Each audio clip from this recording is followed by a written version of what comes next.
So as soon as Tom comes back, we'll be ready to call the order? So we're not doing Zoom yet, right? I think we are. Well, we're not, we can't see each other at all, so like. Well, I saw Jay pop on before, but then he went off. As face? Yeah. I would like for that to happen, because Yeah, I don't would know. rather I don't know. And if Board of Ed's doing it, They do it from the start. yeah. We're ready? All right, wait. Let me know when you're ready, Jess. Good? Good, Michelle? All rise, please, so we can start our meeting today for Monday, June 8th, and we'll start with our short prayer. Almighty God, grant us the wisdom to make those decisions that are in the best interest of all of our residents. May the Heavenly Father of us all bless those who have given the ultimate sacrifice and service to our nation, and may He watch over and protect our servicemen and women now guarding the gates of freedom. Salute to our flag. I pledge allegiance to the flag of the United States of America and to the republic for which it stands, one nation, under God, indivisible, with liberty and justice for all. Thank you. And Jessica's statement of publication, please. Take notice that this regular meeting of the mayor and council being held on this 8th day of June 2020 has been advertised and posted in accordance with Open Public Meetings Act, Chapter 231, Public Law 1975. Roll call, please. Councilpersons Conti, Here. Delina, Here. Enriquez, Present. Marr, Here. Novak, Here. Roberts, Here.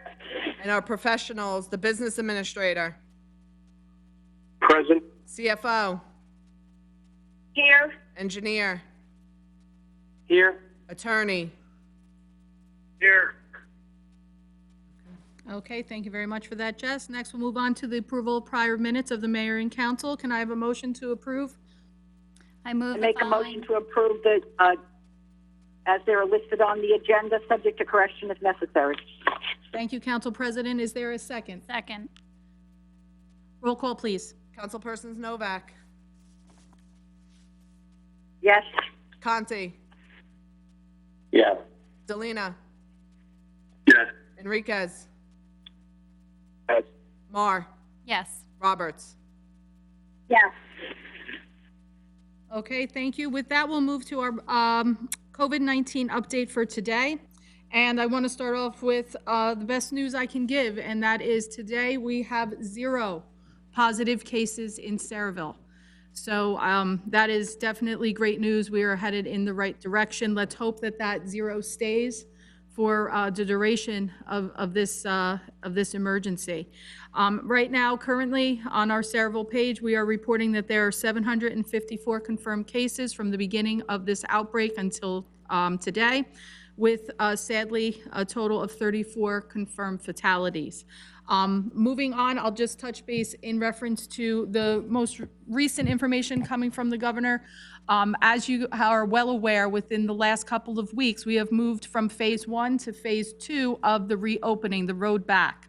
With that, each press conference and each briefing, the governor gives us more information, more openings, but still with restrictions. I will tell you, I just got off the phone about 45 minutes ago for the mayors of the entire state's governor's update.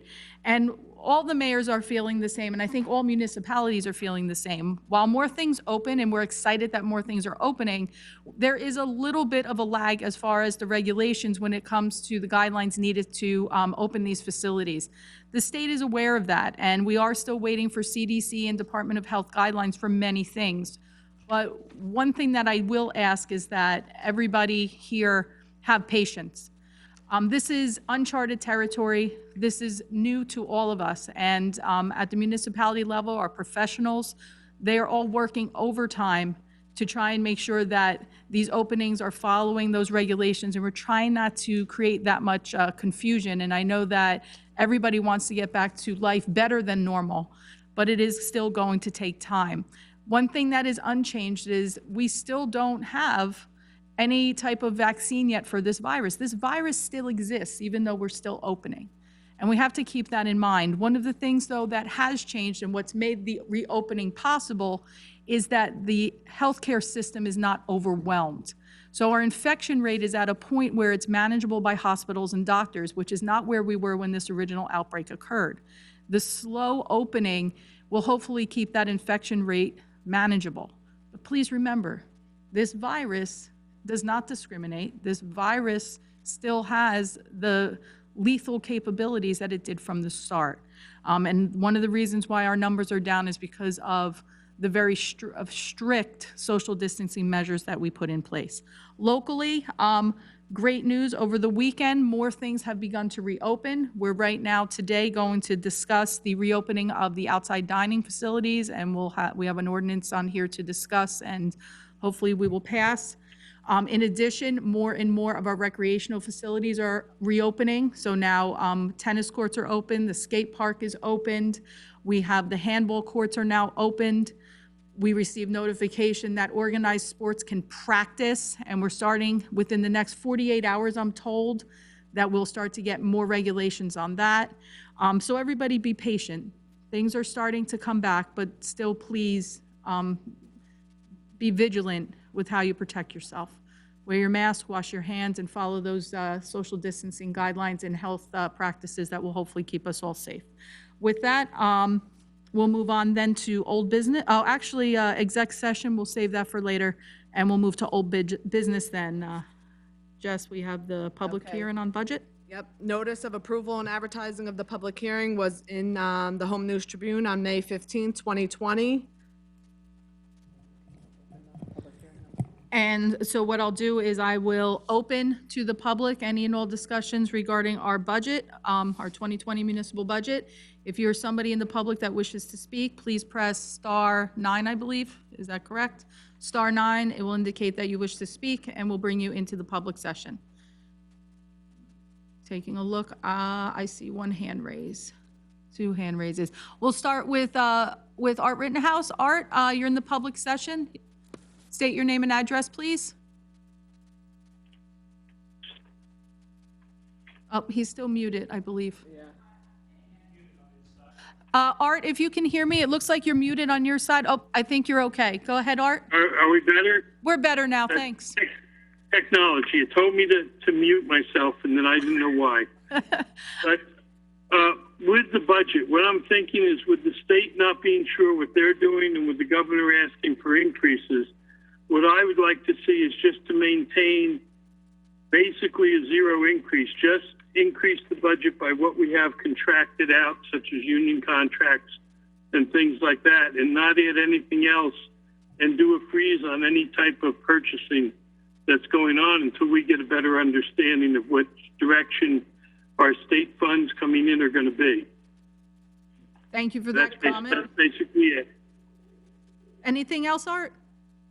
No, that's it for now. Okay, thank you, Art. You're welcome. Next is Steve Malinowski. We'll bring you into the public. You'll just have to unmute. Hi, Vicki. Hi, Steve. Okay, I know I've probably driven our CFO a little bit crazy, but I've gone through the budget with her in detail. It looks pretty good. There's a small increase. I see that. And I want to echo some of what Art's saying.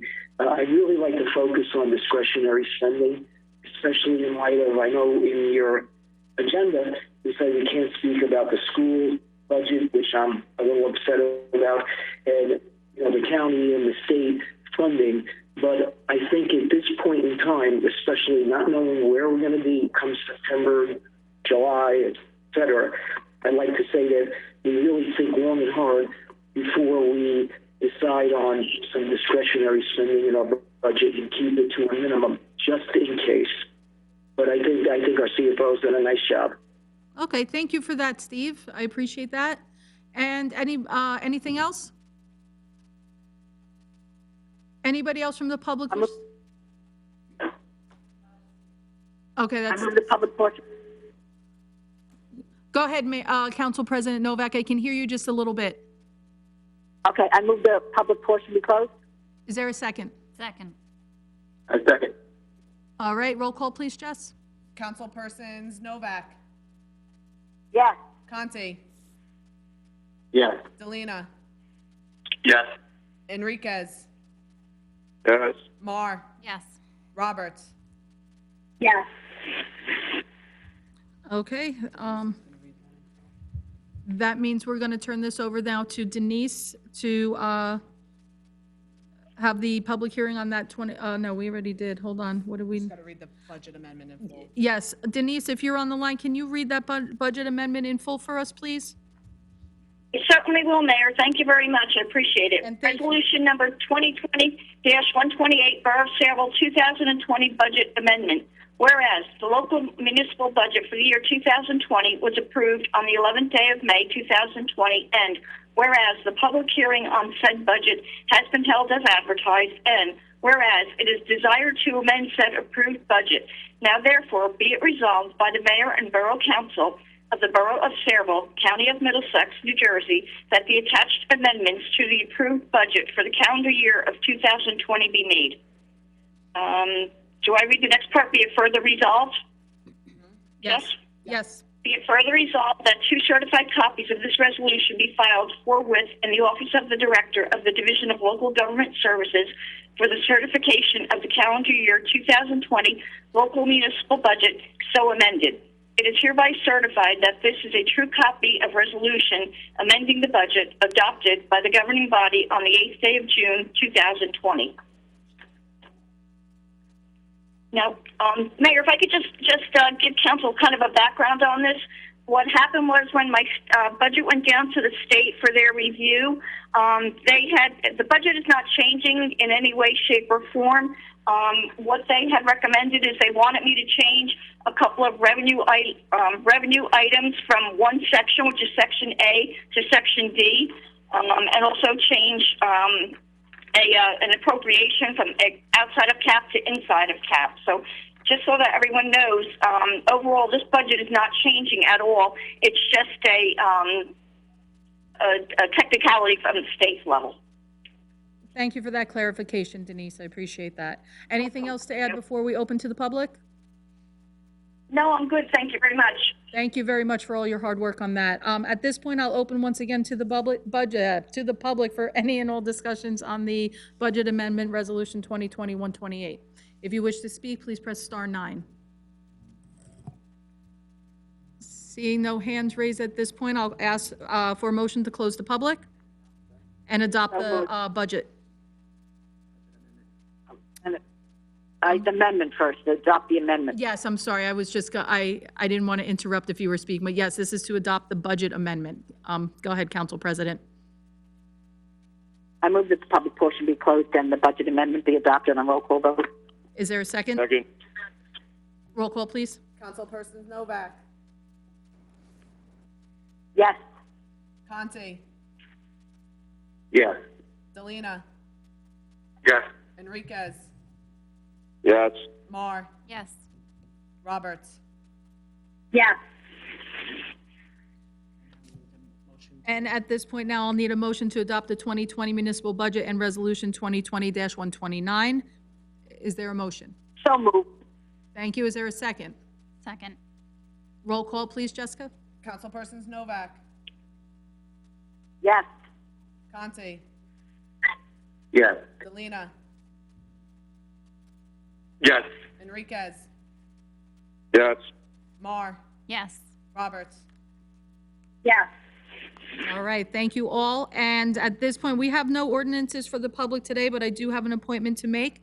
At this point, I would like to appoint Vince Conti to Sarah as a council representative. I'll need a motion for that. I move that the mayor's appointment be approved on roll call vote. Second. Thank you. Roll call, please. Councilpersons Novak, Yes. Conti, Yes. Delina, Yes. Enriquez, Yes. Mar, Yes. Roberts. Yes. Okay, that brings us to new. Thank you, Mayor. Thank you, Vince. Thank you. So you just have to move over on the other side of the table, I think, now. We're going to move on to new business then. Clerk to report on our supplemental debt statement. Yes, I have received the supplemental debt statement dated June 8th, 2020. Motion to receive and file. Is there a second? Second. Do I have an all in favor? Any, Aye. any opposed? Okay, thank you then for that. Next, we have the introduction of the following ordinances. Jess? Ordinance number 503-20, bond ordinance further amending a bond ordinance finally adopted February 26, 2018 by the Borough of Sayreville in the County of Middlesex, State of New Jersey, in order to provide for changes therein. Okay, so that would be Administration and Finance, Councilwoman Roberts, please. I move the ordinance be approved on first reading, advertised according to law, and public hearing to be held on June 22nd. Is there a second? Second. Thank you, Council President Novak. Roll call, please. Councilpersons Roberts, Yes. Conti, Yes. Delina, Yes. Enriquez, Yes. Mar, Yes. Novak. Yes. All right, thank you all. We're going to move on to the consent agenda resolutions. Anybody in the public that wishes to speak on consent agenda resolution items only can press star 9 to be brought into the public session. I see one. I'm going to read off the last 4 digits of the telephone number, and then ask you to give your name and address. So, participant from phone number 0820, you're in the public session. I'm Mayor Jim Robinson, 11 Burrell Square. Hi, Jim. I am not sure. How are you doing? I am not sure if I don't have the agenda in front of me. I'm not sure if the resolution on the outdoor dining is on the consent agenda or not. No, it's not. It's got to be read in full. Okay, so, Yeah. okay. I'll have a question later on then. Thank you very much. Sorry. Thank you, Jim. Okay, anybody else from the public wish to speak? Please press star 9 at this point. Seeing none, I'll ask for to close the public and to adopt the resolutions. Make a motion to close the public portion, approve the consent agenda resolutions by roll call vote. Is there a second? Second. Roll call, please. Councilpersons Novak, Yes. Conti, Yes. Delina, Yes. Enriquez, Yes. Mar, Yes. Roberts. Yes. Okay, that will bring us now to resolutions to be read in full. Jessica, this one's a long one, right? Yes. Okay.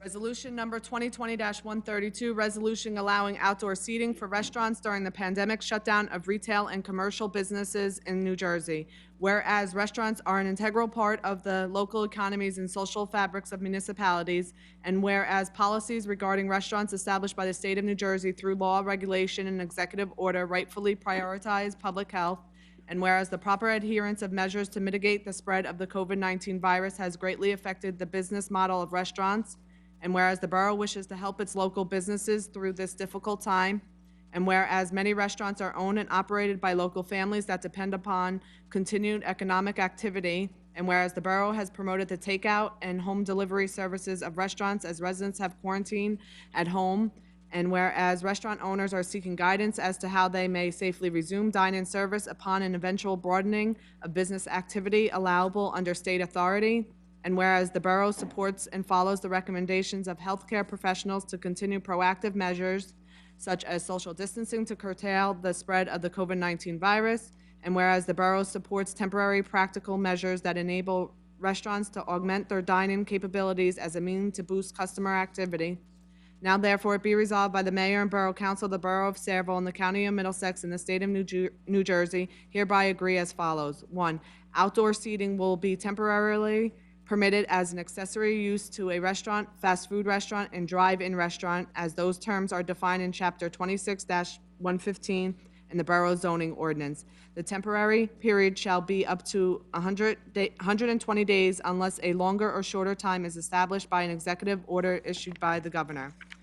Number 2, outdoor restaurant seating will not require the filing of a site plan application. Number 3, a temporary outdoor restaurant seating application must be obtained prior to the creation of any outdoor seating. A drawing of the proposed outdoor restaurant seating area must accompany the zoning permit application. This drawing shall show the location and size of all proposed tables and chairs and distances to other tables and chairs and distances from any other structures such as a host podium and serving stations. All distance separations shall comply with all applicable executive orders issued by the Governor of the State of New Jersey, as well as any other requirements, conditions, and/or limitations in any applicable executive order. Where available, the sketch shall be superimposed upon an existing site plan drawing or survey. 4, the borough will waive the filing fee for a temporary outdoor restaurant seating application to the Planning and Engineering Department seeking to create outdoor restaurant seating. The borough will expedite the review of all applications seeking to create outdoor restaurant seating. 6, no performance bond, maintenance bond, or engineering inspection fees will be required in connection with an approved outdoor restaurant seating plan. 7, the following standards are hereby created in connection with outdoor restaurant seating. A, the outdoor restaurant seating may not exceed 1,000 square feet. B, outdoor restaurant seating areas can be located upon public sidewalks where adequate provision is made for the pedestrian public on relatively level grass areas and in parking lots where an adequate number of parking stalls remain, in the opinion of the borough zoning officer. Preference should be given to creating outdoor restaurant seating on sidewalks and upon grass areas. C, where outdoor seating is proposed to be created in a parking lot, bollards, or other protection structures shall be erected along the perimeters of the outdoor restaurant seating area in order to enhance public safety. D, temporary lighting will be required if the outdoor restaurant seating area is proposed to be utilized after dusk.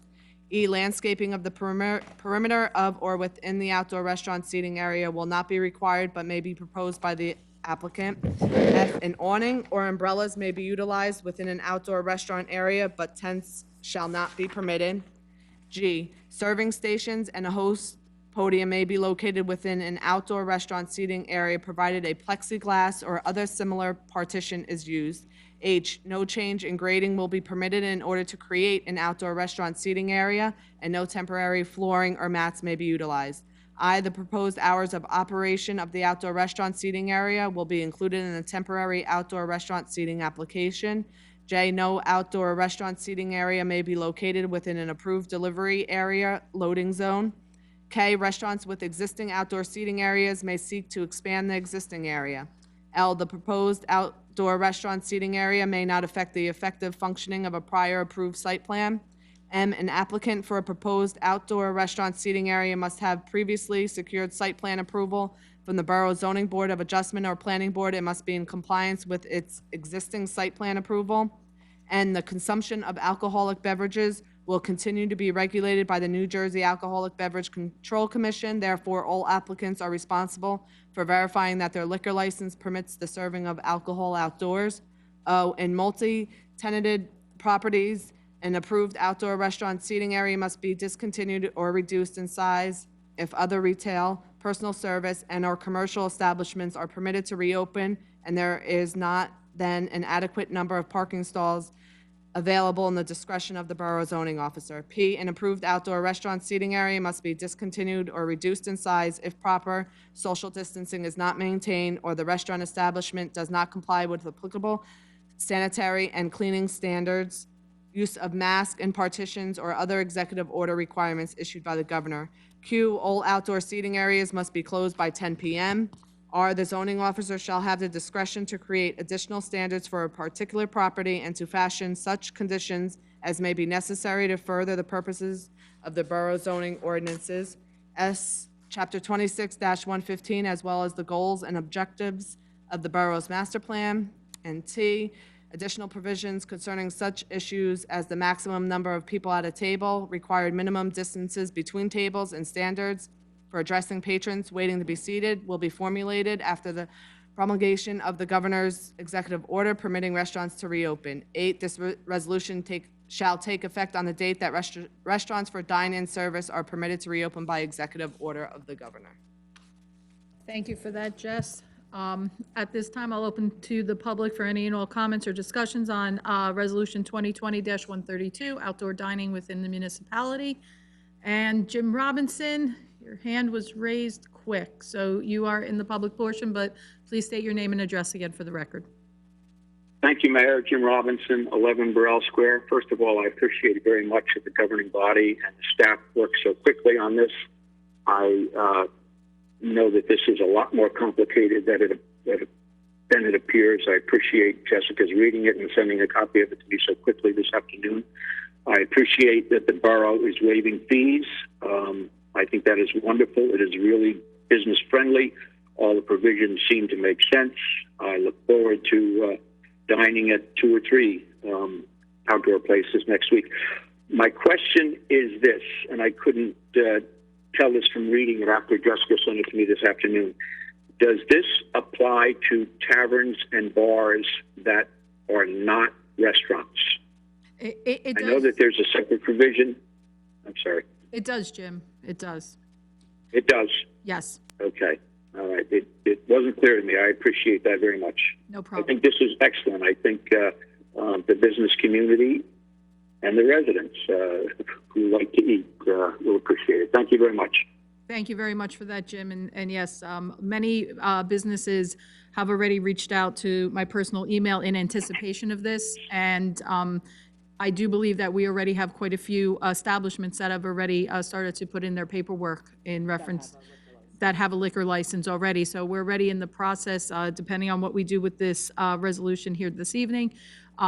They want to start that process. And we're here to help. We want these businesses to be able to open and be able to bring in as much money to keep their doors open moving forward. So thank you for that. Anybody else from the public wish to speak on Resolution 2020-132? Okay, seeing none, then I will ask for a motion. I move the public portion be closed and the resolution adopted on roll call vote. Is there a second? Second. And roll call, please, Jessica. Councilpersons Novak, Yes, and I'd just like to say thank you to Dan Frankel. I called him last Tuesday and asked him if he could get something together because restaurant owners were actually approaching me. He worked so well with other towns, so we didn't have to reinvent the wheel, and worked with our construction office. And I really want to thank everybody, and even Jessica, for reading it. Thank you. The hardest part, right? Reading through that. Conti, Yes. Delina, Yes. Enriquez, Yes. Marr, Roberts. I can't wait to dine out. Yes. Okay, that takes care of that then. I think we're all feeling the same as you, Donna. We all can't wait to get out and, start interacting again a little bit more like we have in the past. So we'll move on now to our borough attorney. Mike, anything to report today? No report, only that we do need exec. Remember, don't forget exec. That's correct. Do you want to do that after? So we're doing it like last. Do it after, in the yeah, we're doing agenda it, session. Yes. yeah, do it after. Okay, that's fine. Okay, thank you, Mike. Public portion at this point, anybody in the public that wishes to speak on any and all matters, please raise your hand. And we'll start with Steve because you're on the top. Steve, you're in the public portion. Please state your name and address, please. Steve Malinowski, 28 Scarlet Drive in Portland. Thank you, Madam Mayor. Quick, I have 2 points I'd like to ask. And one is, I'm allowed to call out, compliment one of the Sayreville groups during this session? Are you allowed to? Yes. Yes, it's open public portion. Yes, you can. Okay. I'd like to call out the Sayreville Police. I know in light of all the rhetoric going around the country, not everything is painted with one brush. And my family and I have lived here for almost 30 years. My girls have grown up here and thankfully have purchased homes in Sayreville. The Sayreville Police have, and I know there's bad actors in any group and any organization around the world, have been, in my experience, there for us, safety, security, soundness, genuinely caring about the citizens and residents of Sayreville. And I think at this point, I'd like to shout out to them and say, thank you for being who you are and what you are. And, and this is going to sound a little bit cliche, but I think to the people in Sayreville and the police and their organization, all lives matter here, and I thank them for that. my first point, so I wanted to call them out on that. The second thing is the schools. I've heard, and I think Madam Mayor, I think I've sent you an email on this. I'm hearing and seeing that, despite everything that's going on, the school budgets keep going up, and up.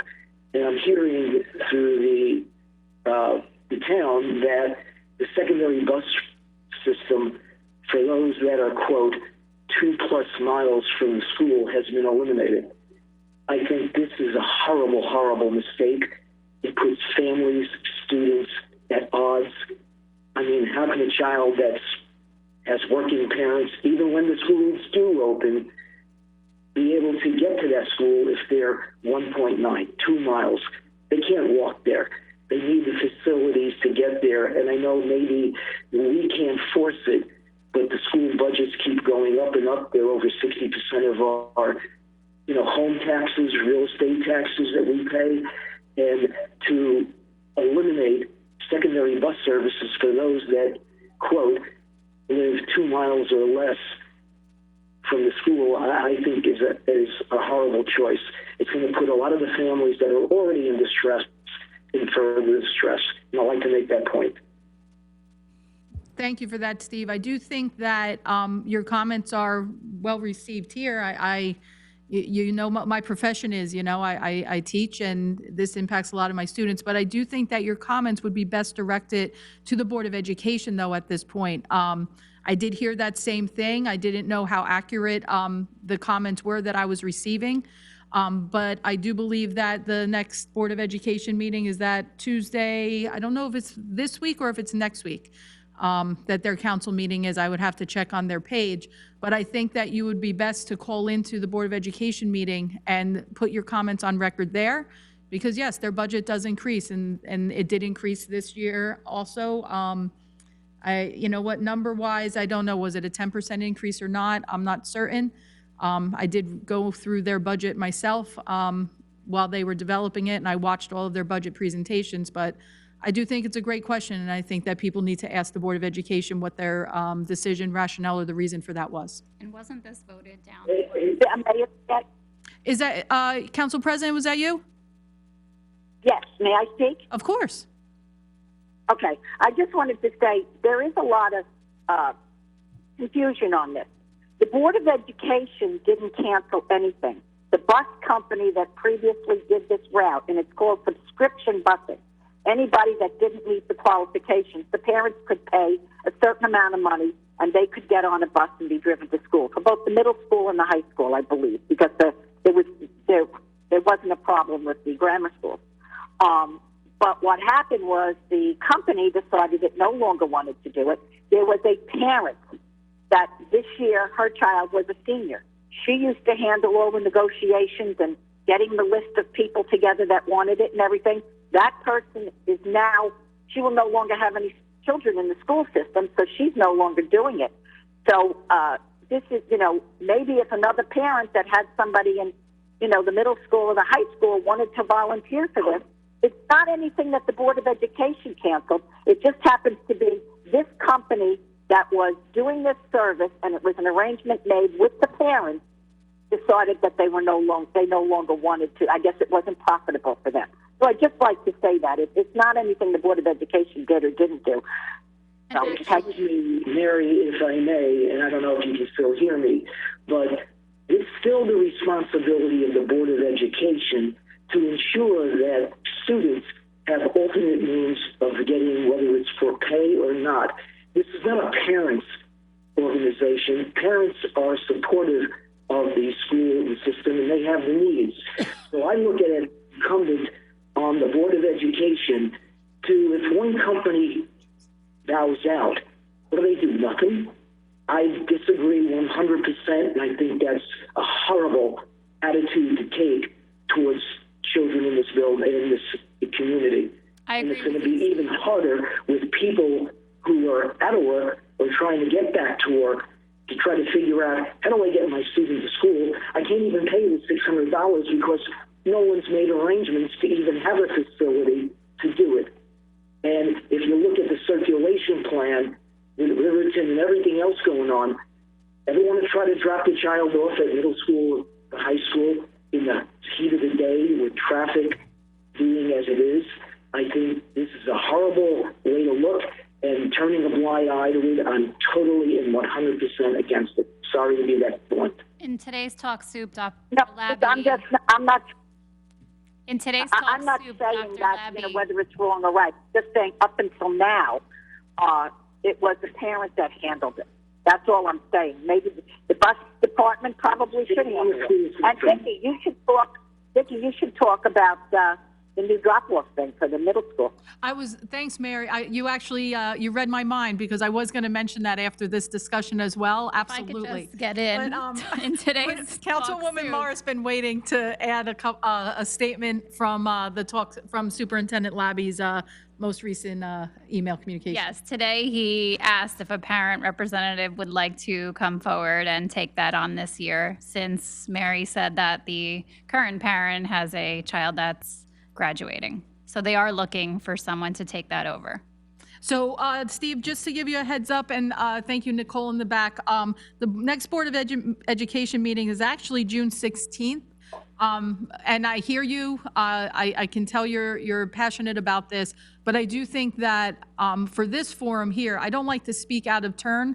I think that the Board of Education would be able to best respond to the questions regarding busing with that. So thank you for your comments, though, on that, Steve. One thing that Councilwoman Novak did bring up is last year we actually worked, and I've been working with Dr. Labby prior to the pandemic happening. Then obviously things got very hectic for both of us, but we actually worked out with DPW Director Bernie Bailey, and we spoke with the police department about helping to alleviate some of that traffic congestion at the middle school. And what we came up with was actually devising a plan where drop-off would now take place for parents at Burks Park, going around that circle. And we were actually doing, from the municipality perspective, improvements to the path that leads through that section by Burks Park directly to the middle school. So that way the congestion that we are usually seeing on Washington Road in both directions will now hopefully be mitigated. We believe will be mitigated by the light controls over at Burks Park, the very, very long entranceway. It would be a safe drop-off for the kids. They'd be able to take that path straight down, leaving the middle school entrance really just for staff and for busing. This past year, there were quite a few accidents within the parking lot, and it became a concern for the kids walking and also for the people driving. So I'm very excited that we moved that forward here at the council level. Thank you for reminding me, Councilwoman Novak. And we actually went so far as actually to agree to take care of lighting on that path, repave that path. So a lot of positive came from working with the Board of Education. Steve, I'm sure if you attend that Board of Education meeting or call into that Board of Education meeting, they'll be able to give you some much needed information. And hopefully that subscription transportation busing will find a way to be restored. But bus companies are having a very difficult time.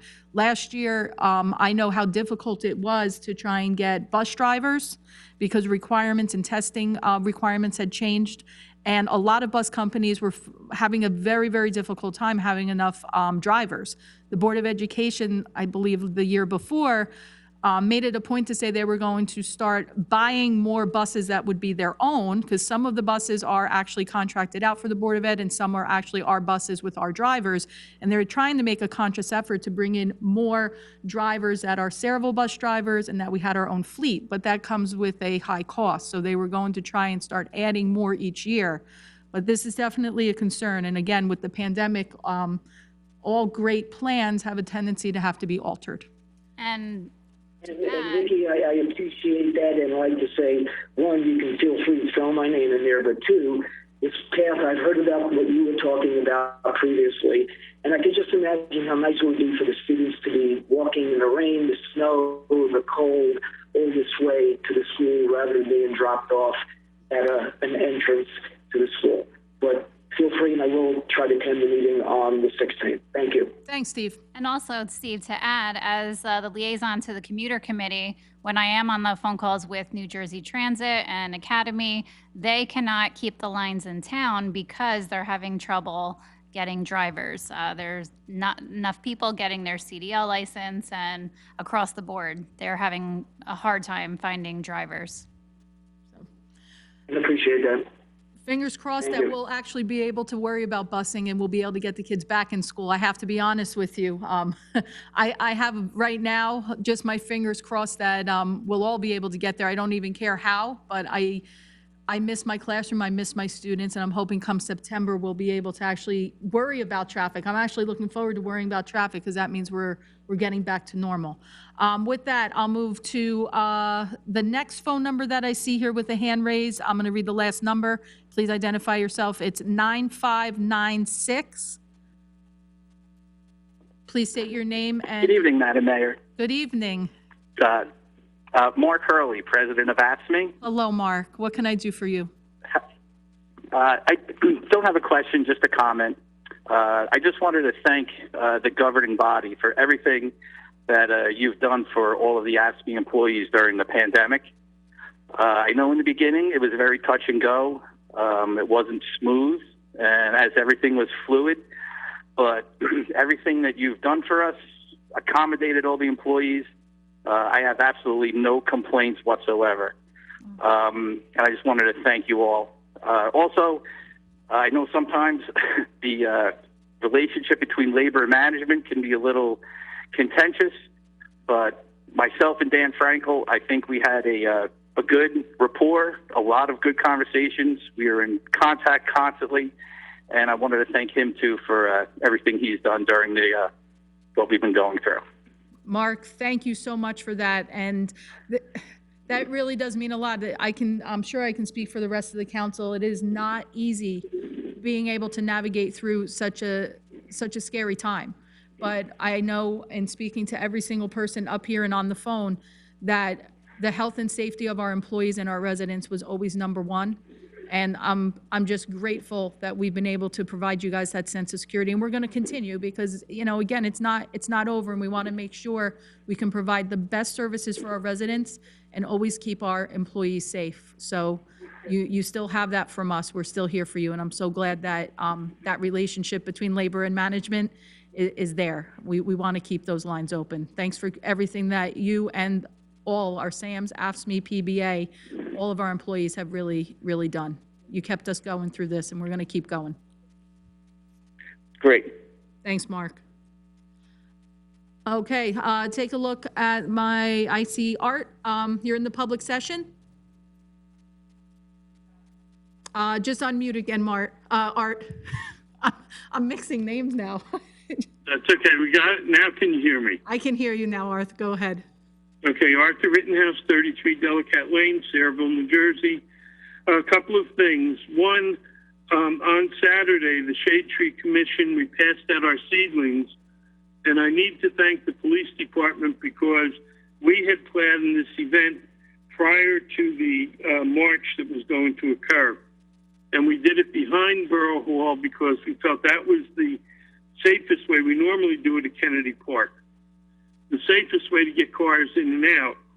So I called the police department, and they had a time schedule when they had to get ready, so we worked very closely together, and we were able to pass out almost a little over 400 seedlings to residents of the borough. And thank Councilwoman Novak for stopping by also. Thank you, Art. That was impressive. I know you were there. I got there a little after you guys had closed up, and I was very glad to see you were still able to do that. And 400 seedlings, that's impressive. That's a lot of trees coming our way. Yes, we did. Next year, we look to be bigger and better again when we get back, and we can do it a little bit easier. Great job. The other question is my usual question.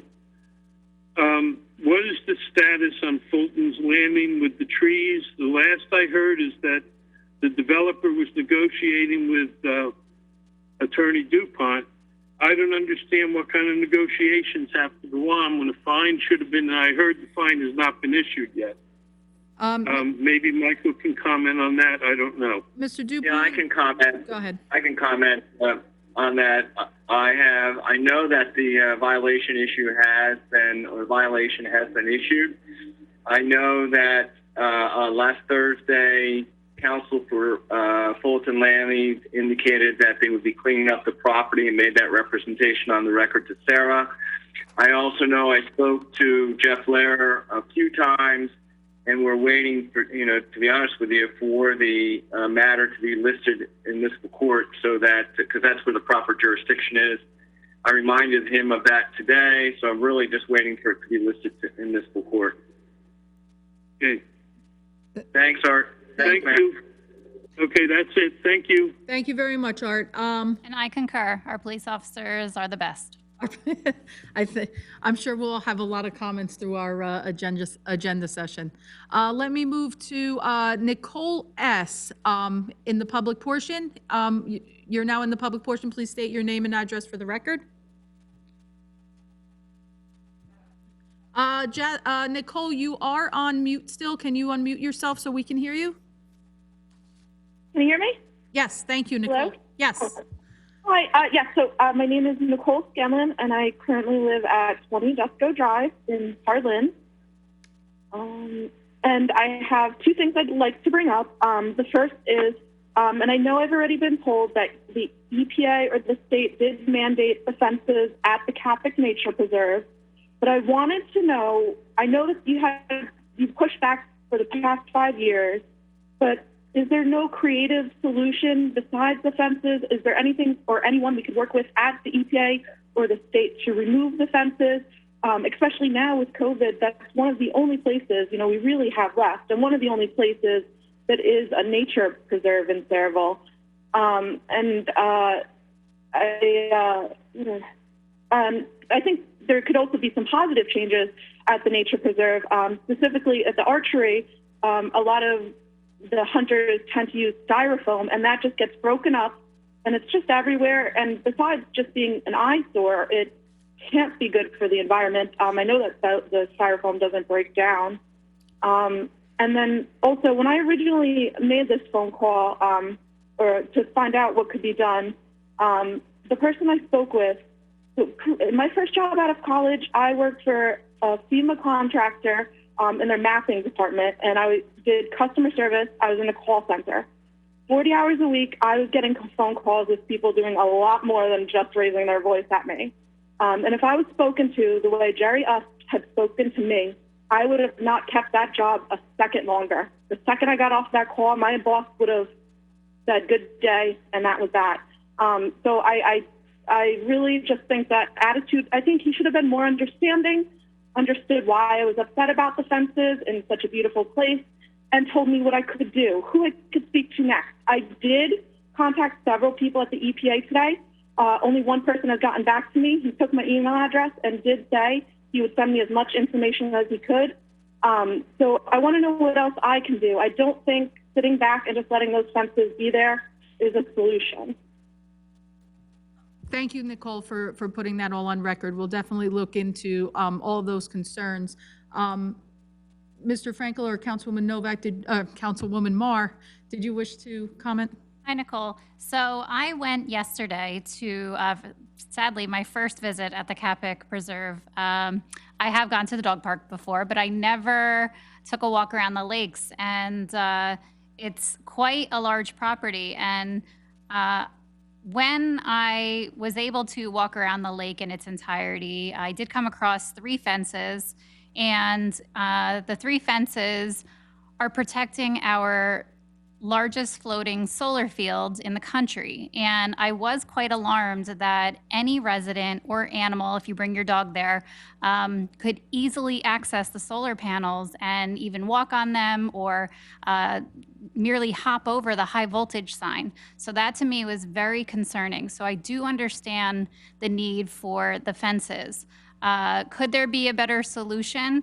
That would be a question for someone else. But when I did take an aerial or go to an aerial shot on Google Maps, it does affect about 20% of the property. We do have a large remaining amount of the property remaining. It is just unfortunate that you can't walk in its entirety around the lake. Instead, you have to go quite a while and then turn around and come back. But I was quite alarmed at how easily you could get to our water treatment areas. And our first and foremost concern is protecting the quality of our water for our residents. Thank you for that, Councilwoman. So I agree they should be protected. I think solar panels are great. We have them on our house. But that water is accessible from a side where there is currently no fence.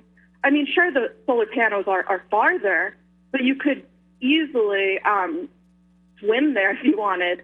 The water is still, it's a large pond. So again, yes, the solar panels are farther, but the water in whole could just as easily be contaminated by somebody further away where there are no fences.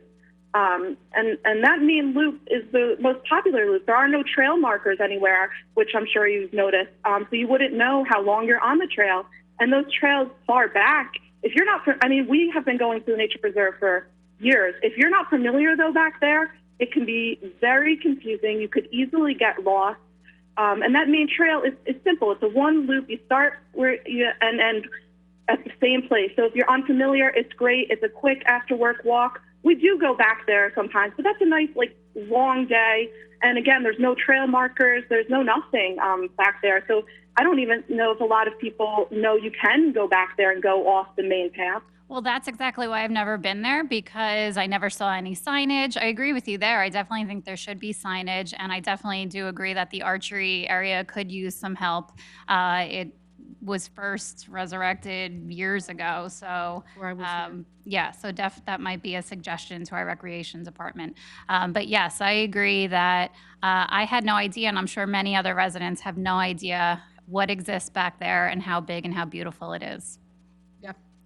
So Nicole, that in reference to those the fencing and everything, the fencing is actually part of an even larger project. If it's my recollection, and Jay or maybe Dan Frankel, you would be able to remind me a little bit. When it came to that security plan, that was something that was being discussed and put together for at least 2 years, I would say. And it addressed a lot of different issues, and I know that we've had multiple people coming in, former director of the Water and Sewer Department, current director of the Water Sewer Department. The police department was brought in actually to go through and look at that plan, from the cameras to the to fencing to even the natural barriers that are there. I do remember discussions in reference to, and actually, Jay, I believe you were brought in for some of that discussion as well when they were laying out the different places for things. And I'm certain that our IT director, Tom Bracken, was probably consulted on a lot of that as well. And I do remember that for the last couple of years, this has been a big, big discussion point.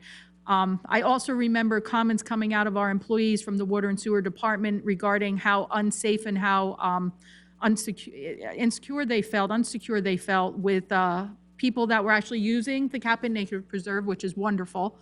But we're actually coming up to try to use the restrooms in our facility. It's like a laboratory. It's where all of the water gets treated that you're eventually going to use for your faucets and come out. So people being able to walk up into that facility was concerning.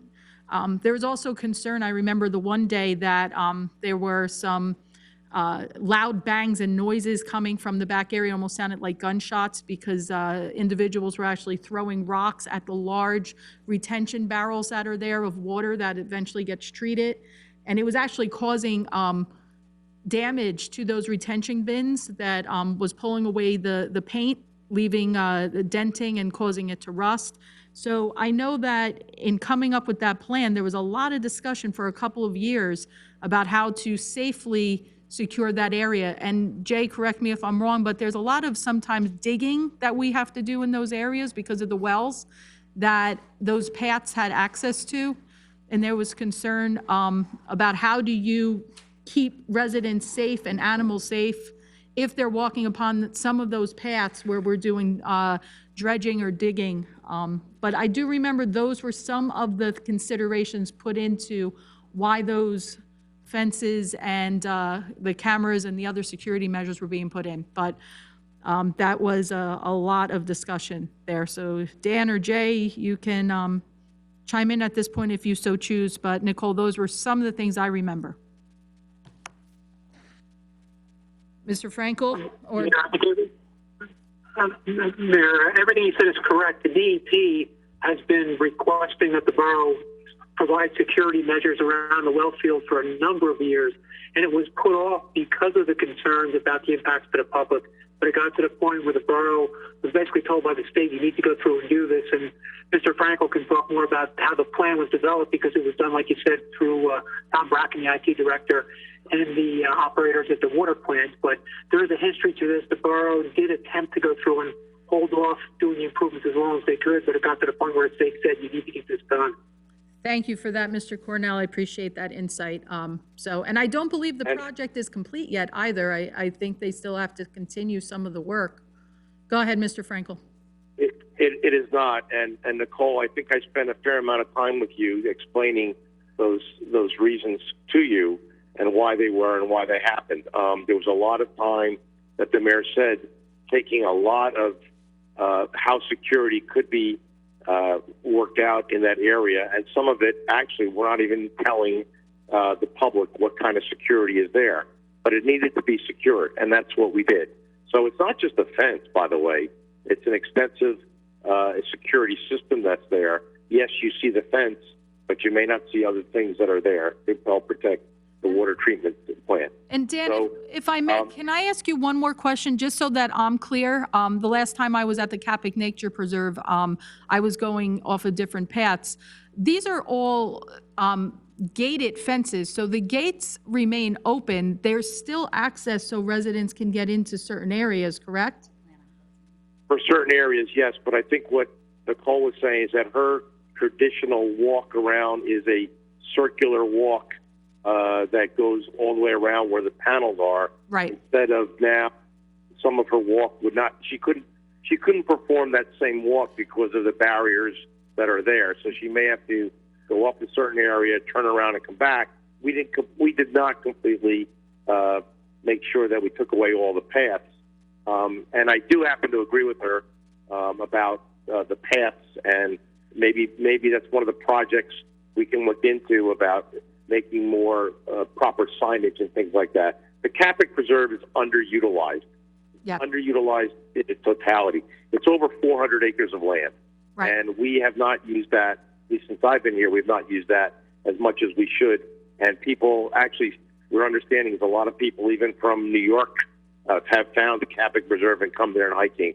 We also have there's a horse farm that rents from us that does riding back there. There's a lot of things that can be done, but that are not done in the preserve.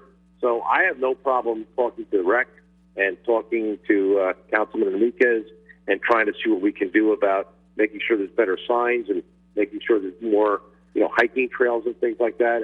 And Nicole brings up some good things about people, should be able to use that preserve.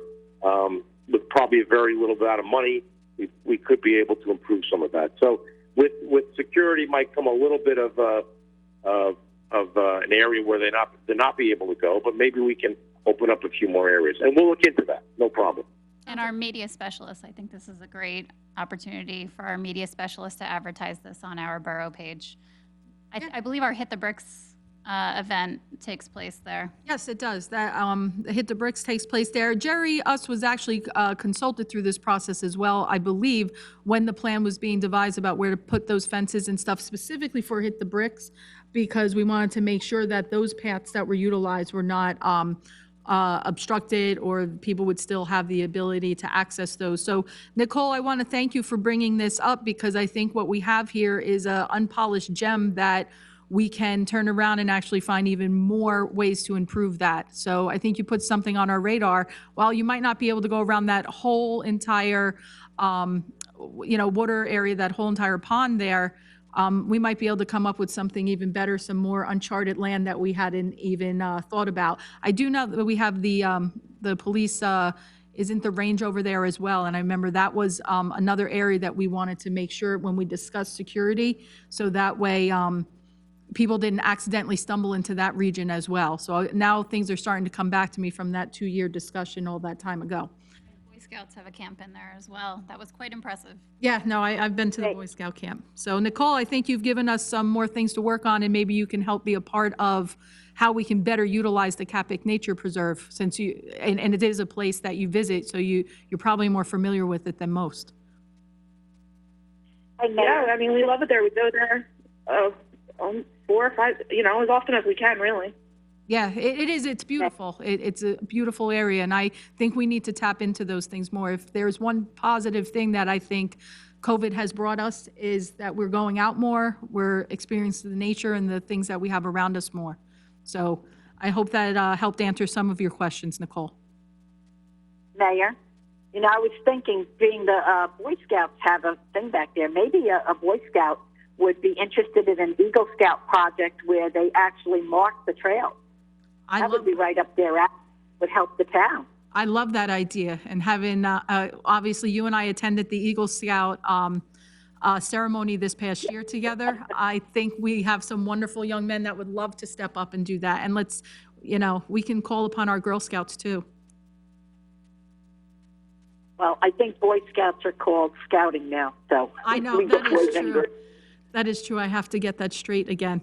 But I think it's all great opportunity here. So, Dan Frankel, I think maybe we need to reach out to Jerry Ust and also reach out to our Boy Scout liaison as well and see if we can get something started. Okay, very good. Thank you. Anything else, Nicole? No, that's it. Thank you. Thank you very much. And I have one more hand up, and it says Alan Meyer. So Alan Meyer, you're in the public portion. Just state your name and your address. And you just have to unmute. I see that you're still muted. There you go. Hi, Mayor. Hi, Hi, Alan. Hi. Good evening. I want to, first of all, thank you for all you've been doing since you got into office. It's been a crazy time you walked into. 6 months equals 60 years. Can I have your address for the record, please, Alan? Sure. It's 152 Miller Avenue, Sayreville. Thank you. My question and my comment is about the skate park. I know during COVID you had to shut it down because of the governor's order. And as we were coming through the nice weather and kids were starting to use it, getting shooed away and that kind of thing, it became maybe a little bit of an issue. I understand at the last meeting that the board, the council decided to build a fence around it. I know I've been in town since 2005, so it's about 15 years back in town. I grew up here, went away, had a family, and now I'm back. And I'm not aware of any major vandalism problems or issues over those years since we've had the fencing the way it is. So I hate to see us, now that the skate park is reopened, spending a lot of money unnecessarily on security measures we don't really need. So I'd like the council to consider spending that money a different way, rather than building a permanent solution to a temporary problem. Thank you for that, Alan. Thank you for your comments and your questions. Councilwoman Marr wanted to speak first, so I'll let her speak. Hi, Ellen. How are you tonight? I prepared 6 reasons why I voted yes, because I know that it's a hot topic and I wanted everyone to understand why I personally voted yes. Number 1, we do not know that this is over, and I think we have a responsibility to take care of others who have no regard for themselves or others by disregarding our signs and requests. I equated this to an analogy, you know, if your child doesn't want to wear a mask, do you give up or do you keep trying? There are a few times a year when the skate area is closed for town events, and we ask nicely for the park to be closed, but again, the signs are not working. And not even just not working, but they're damaged and thrown into the lake. So at that point, are we going to ticket or arrest people? That seems extreme. Police have relayed that they're being called there multiple times per day, and I'm sure they have other more important matters to take care of. 2 officers relayed that they were called Nazis for asking skaters to respect the no skating or trespassing signs. At one point, there was repairs needed, and it didn't even have time to dry because they would not stay off it long enough for the repairs to be made. We did do research. There are plenty other towns with fences around the skate park, South Brunswick, Woodbridge, and Freehold, to name a few. And my last reason, but probably the most important, every single town professional, regardless of their political party, thought it was the best option. Every department head, engineer, business administrator, even a past mayor attended a meeting at the park the first week of May before all this drama on social media. And they all unofficially agreed that a fence was the best option.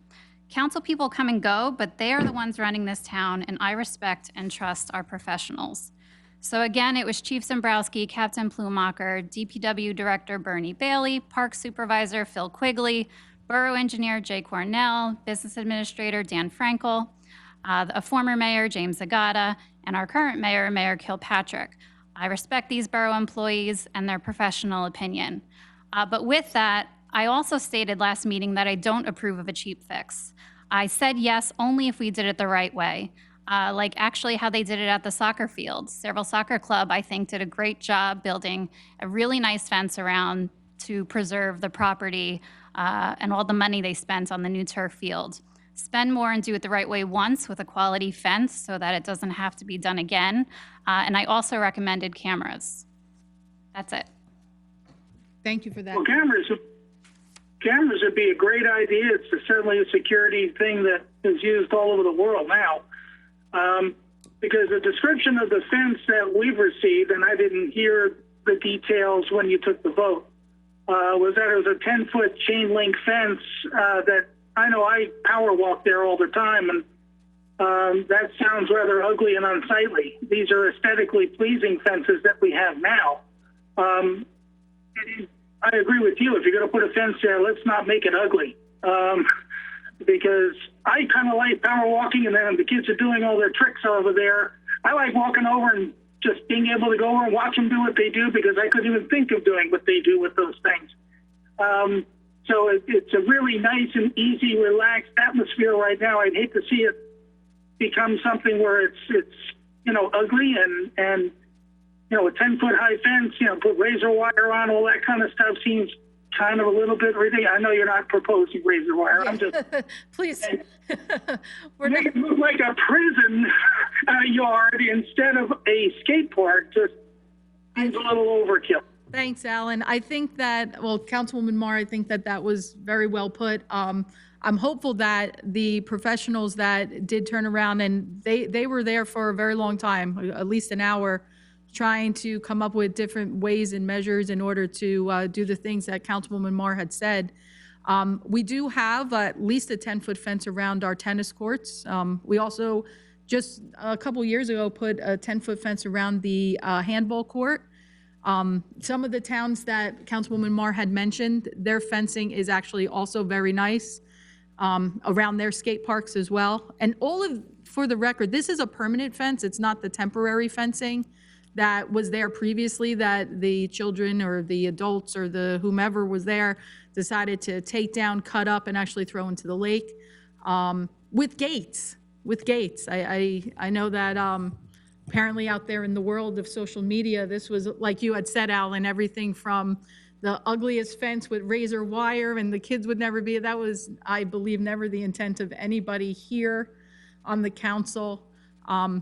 It's not something new. It's not something novel. It's something that almost every other town has done in reference to that particular area when they install them.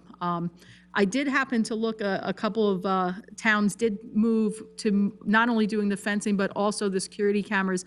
That was to the tune, and I believe Woodbridge was the most recent perhaps, to the tune of about over $100,000 to install the cameras and stuff on top of the fencing. I think that this was probably the most fiscally prudent thing to do.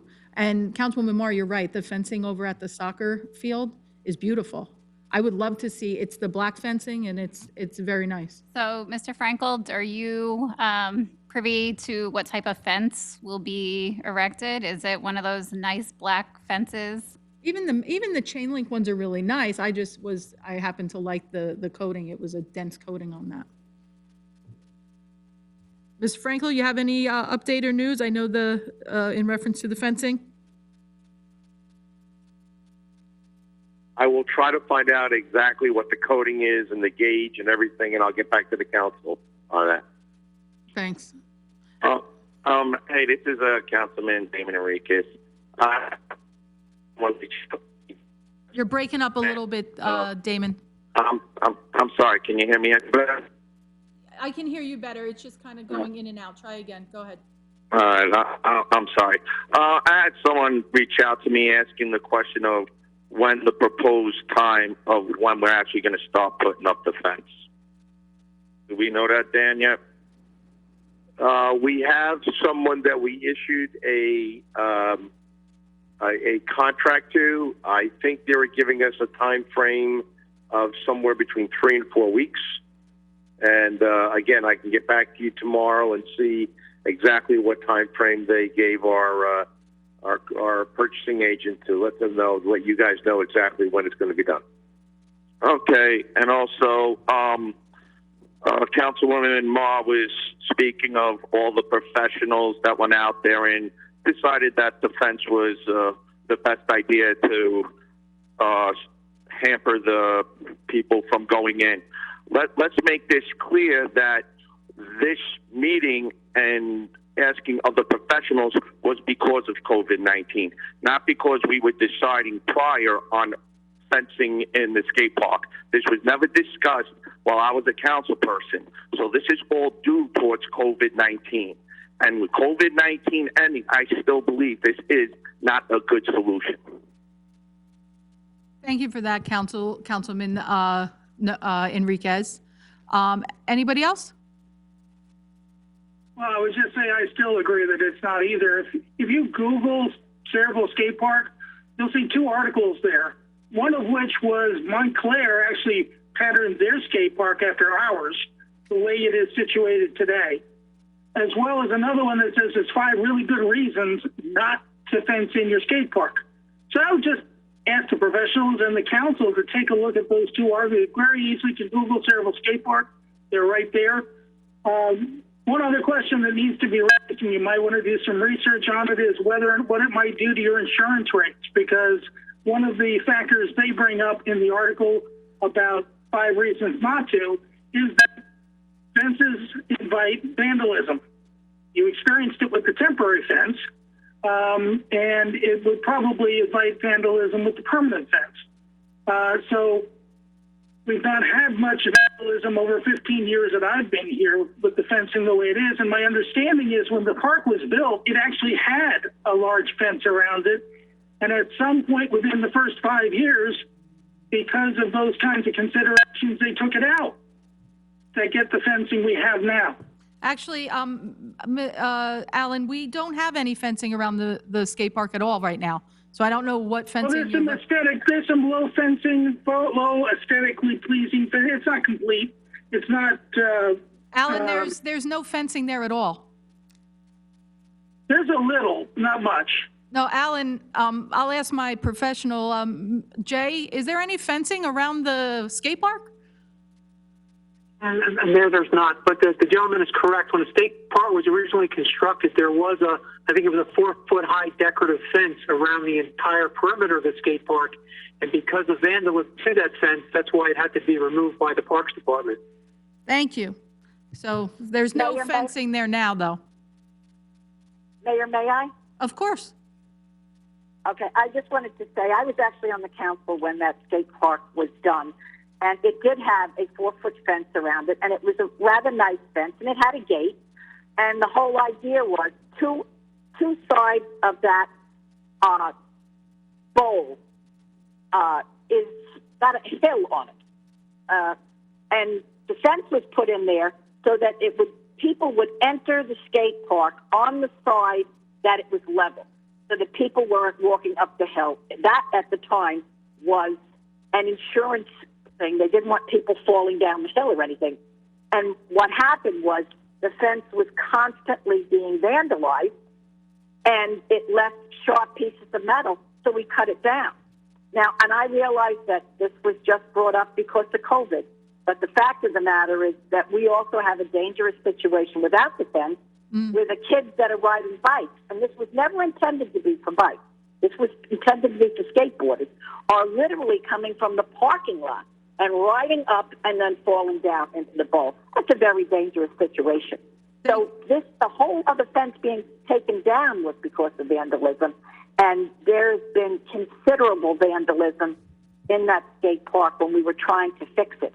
I mean, they would come in the middle of the night. We put poles in there so the kids wouldn't get hurt in the cracks. They'd come in the middle of the night with chainsaws and cut up the poles, and we were just trying to keep people safe while we tried to fix the cracks.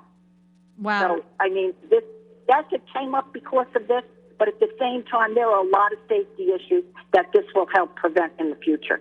Thank you for that history, Councilwoman Novak. I didn't even realize some of that history because it was before my time. Jay, and I'll end with this. Jay, one of the discussions with the professionals was directly related to our JIF, the Joint Insurance Fund, and how they would view this. Jay, would you please speak on that as far as the fence with the concerns that are being, that Mr. Meyer has mentioned? There were concerns about liability. We talked about doing certain things to keep people from using the skate park. There were discussions about putting objects in the skate park to prevent them from being utilized, and the concern was that may create more of a safety hazard. So it was felt that the best way was to enclose it with a perimeter fence. That way the gates could be closed when necessary and open to provide secure access, not have a situation where objects are put in the skate park and could create further liability for the borough. Thank you for that. So, and I appreciate all the input that you provided, and all the rest of the professionals, as well as our police chief and the captain and former Mayor Zagata's input on that as well. It was not an easy decision, but it, obviously it ended up passing 4-2 here. I would like to just clear up one more thing, and I wasn't going to, but since we are on the topic of skate park, I want to make sure that facts are out there in the public and not just a narrative that fits certain people's agendas. The meeting that the professionals had in reference to the skate park and the fence, and how to best secure that area for the safety and well-being of all the residents, that was held the first week in May.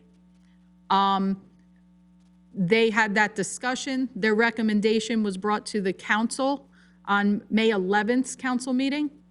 At May 11th council meeting, there was a long discussion here among the council about what they felt and whether or not we would authorize, whether the council would authorize Dan Frankel, the business administrator, to tell the qualified purchasing agency to look into the cost of a fence and begin a bid process to be brought up at the next council meeting. So that was May 11th. Some of the excitement over the skate park came as a result of a video that surfaced on May 17th. And then it just so happened that at the next council meeting, all that stuff was put into motion weeks before. That was when the fence approval came to the council. So despite the narrative that's been out there in the public, the fence going up around the skate park had nothing to do with Mayor Karen's bruised ego. And Mayor Karen did not actually vote on this particular issue. The council chose to make their decision, and people voted as they saw fit. And the discussion was had at the very, very, very beginning of the month of May. So Alan, I wanted to thank you so much for calling in and for asking your questions so that we were able to get some of the facts out there. Hopefully, this is my hope, that no resident, no parent, no individual that loves and enjoys the skate park, whether it be for bikes or for skateboards, would ever look to vandalize, destroy, or actually call for people to vandalize and destroy the property that's here. The fence is not going to stop anybody from using the skate park, whether that be for skating or for biking. That's not the intention of this. I hope, my hope is that the residents of this town and the people that visit from others will respect our property, not cost us to incur more monies in repairing something, and we'll all be able to enjoy the park. And in the event that, God forbid, this virus comes back with the ferocity that it did in the beginning, we would be able to close it safely, keeping our police department safe, keeping our residents safe, and then reopen it again for everyone to enjoy. I think that's pretty much the hope of every single council person up here. So Alan, thank you for calling in. I really appreciate that. I hope we answered all of your questions. Yes, you have, and hopefully, as the medical professionals are saying, this virus is actually getting weaker and as it goes along. So that's the latest I heard, anyway. From your lips to God's ears, let's hope. I pray, because I really miss going back to normal life. And I really, every time I look at the number of deaths and every time we get a positive case, I know I say a prayer and my heart skips a beat, because it's heartbreaking. But thank you, Alan. I So appreciate is mine. I Thank appreciate you. that. Thank you. Anybody else from the public wish to speak? I see one more hand up. And Debbie, you're in the public session. Name and address, please. Debbie, you just have to unmute yourself. You're still on mute. Oh, okay. There you go. You're in. I don't know if I heard the type of fence that's going up Chain around link. the skate park. Chain link fence, and you went out to bid on that? The qualified purchasing agent here for the town had to go out to bid and follow all municipal law in reference to being allowed to get that. Dan Frankel, did you want to speak more on that? That's exactly what happened, Mayor.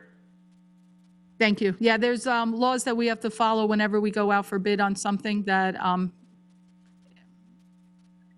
and it was. Mayor, may I? Yes, Mary, you may go. I just want, my recollection, I was quickly going back through my emails and I couldn't find it. I believe the company that was awarded the bid originally said 2 weeks, but I think the date when it came in from them was 19 days. So 19 days from whenever the bid was awarded, I believe the fence will be put in. Thank you for that, Councilwoman Novak. I wouldn't have been able to go back into my email that far. Thank you. Oh, I'm And sorry, who's Debbie, can I have your name and address for the record, please? Deborah Shedlock, 6 Ash Terrace. Thank you. Go ahead. Who's going to control the lock? I'll On the ask, gate. I'll ask the Business Administrator Frankel. Go ahead. The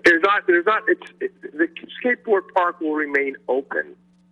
There won't be, I believe, and I will confirm this, it will not be locked up. I believe it will not be locked up in the evening. On certain points you heard in this evening's discussion, there will be a time when it may be necessary to lock up the skateboard fence, but I don't believe it's going to be locked in the evening. I don't believe. So is it going to follow the same protocol that we have for the tennis courts and the handball courts? Correct. Same protocol as as those. Correct. And I the believe all of our soccer courts are field. not locked. That is correct. So Debbie, that means that the exact same procedures that we have in place for the soccer complex, the tennis courts, and the handball courts, which are all fenced, we would be following the same protocols in reference to the skate park. Okay, thank you. And just as a reminder, don't forget, I mean, there is a curfew at the park, that the park does close, I believe. Well, I will check to make Sundown, sure. I believe? I believe it's at sundown, I believe, yes. Yep. Thank you for that clarification. Anybody else from the public wish to speak? Unless, Debbie, you had anything else to add? No? Okay. Anybody else from the public wish to speak? Okay, seeing none. I hear the motion to close. Can I have a second? Second. All in favor? Aye. Any opposed? Aye. Any opposed? Okay, so can I have a motion for adjournment? I already did. Motion to adjourn. Thank you, Council President. Is there a second? I heard a second from someone. Did I hear a second? Okay, all in favor? Second. Any opposed? Okay, ladies and gentlemen, that concludes our council meeting for right now, unless, does anybody need a break? Because we can move right on to the agenda session. Okay, let's please rise so we can have a salute to the flag. I pledge allegiance to the flag of the United States of America and to the republic for which it stands, one nation, under God, indivisible, with liberty and justice for all. Jessica's statement, statement of publication. Take notice that this agenda session meeting of the mayor and council being held on this 8th day of June 2020 has been advertised and posted in accordance with Open Public Meetings Act, Chapter 231, Public Law 1975. Roll call, please. Councilpersons Conti, Here. Delina, Here. Enriquez, Here. Mar, Here. Novak, Here. Roberts, Here. and our professionals, the business administrator, Present. CFO, Here. engineer, Here. attorney. I'm here. All right. Old business, any questions on ordinance 503-20? No, that brings us then to new business and communication and committee reports. We'll start with Councilwoman Roberts. Mayor, we're going to pull item B, request to purchase block 215, lots 31 and 32. They have to provide additional information. The information they gave us is incorrect. Okay, thank you very much for that, Jessica. So Councilwoman Roberts, item B has been pulled, okay? Understood. Thank you. Thank Mayor, I have no minutes or departmental reports to file at this time, and I just did enjoy the lively conversation and the very respectful conversation about a issue that we did have disagreements with a 2-4 vote, and I am very pleased that the public is coming out to express how they feel about topics and subjects. So I'm really happy that has occurred, and I hope that we get more public input prior to voting in the future rather than after the vote has happened. So I just wanted to say I'd like to see the process evolve, so thank you. Thank you for that, Councilwoman Roberts, and very good point. I know people think I'm crazy, but I actually really enjoy when we have more public interaction, and I look forward to when our council chambers is open again. So I Correct me agree. if I'm wrong, I don't think one person called last week. No, nobody called last week at all. You're correct. So thank you for that, Councilwoman Roberts. Anything else? Okay, we'll move on to planning and zoning. Councilman Delina? Thank you, Mayor. I have no minutes or departmental reports. I just have for B, notice to adjacent community property owner. Number one is to notice of the public hearing before the Old Bridge Township Council on June 15th concerning the release or reduction of the performance, receive and file. Any? Yeah, you can do all three. Go ahead. Okay. All right. Then we'll do B 1 through 3, receive and file. Okay, so, thank you, Council President. I heard you for the second. Thank you. Any other comments, Councilman Delina? I would just like to say the protest that was held this weekend went very well. The 3 young ladies who put together the event along with Officer Novak did a great job. Our police was there. They were making sure everyone was safe. And I just want to commend them on the great job that they've done and the great job that they have always been doing. And I look forward to, future. That's it. Thank you so much for that, Councilman Delina, and I agree. Public Safety, Councilman Conti. Hi, Mayor. I have no minutes and departmental reports this evening, and very little on the agenda for me.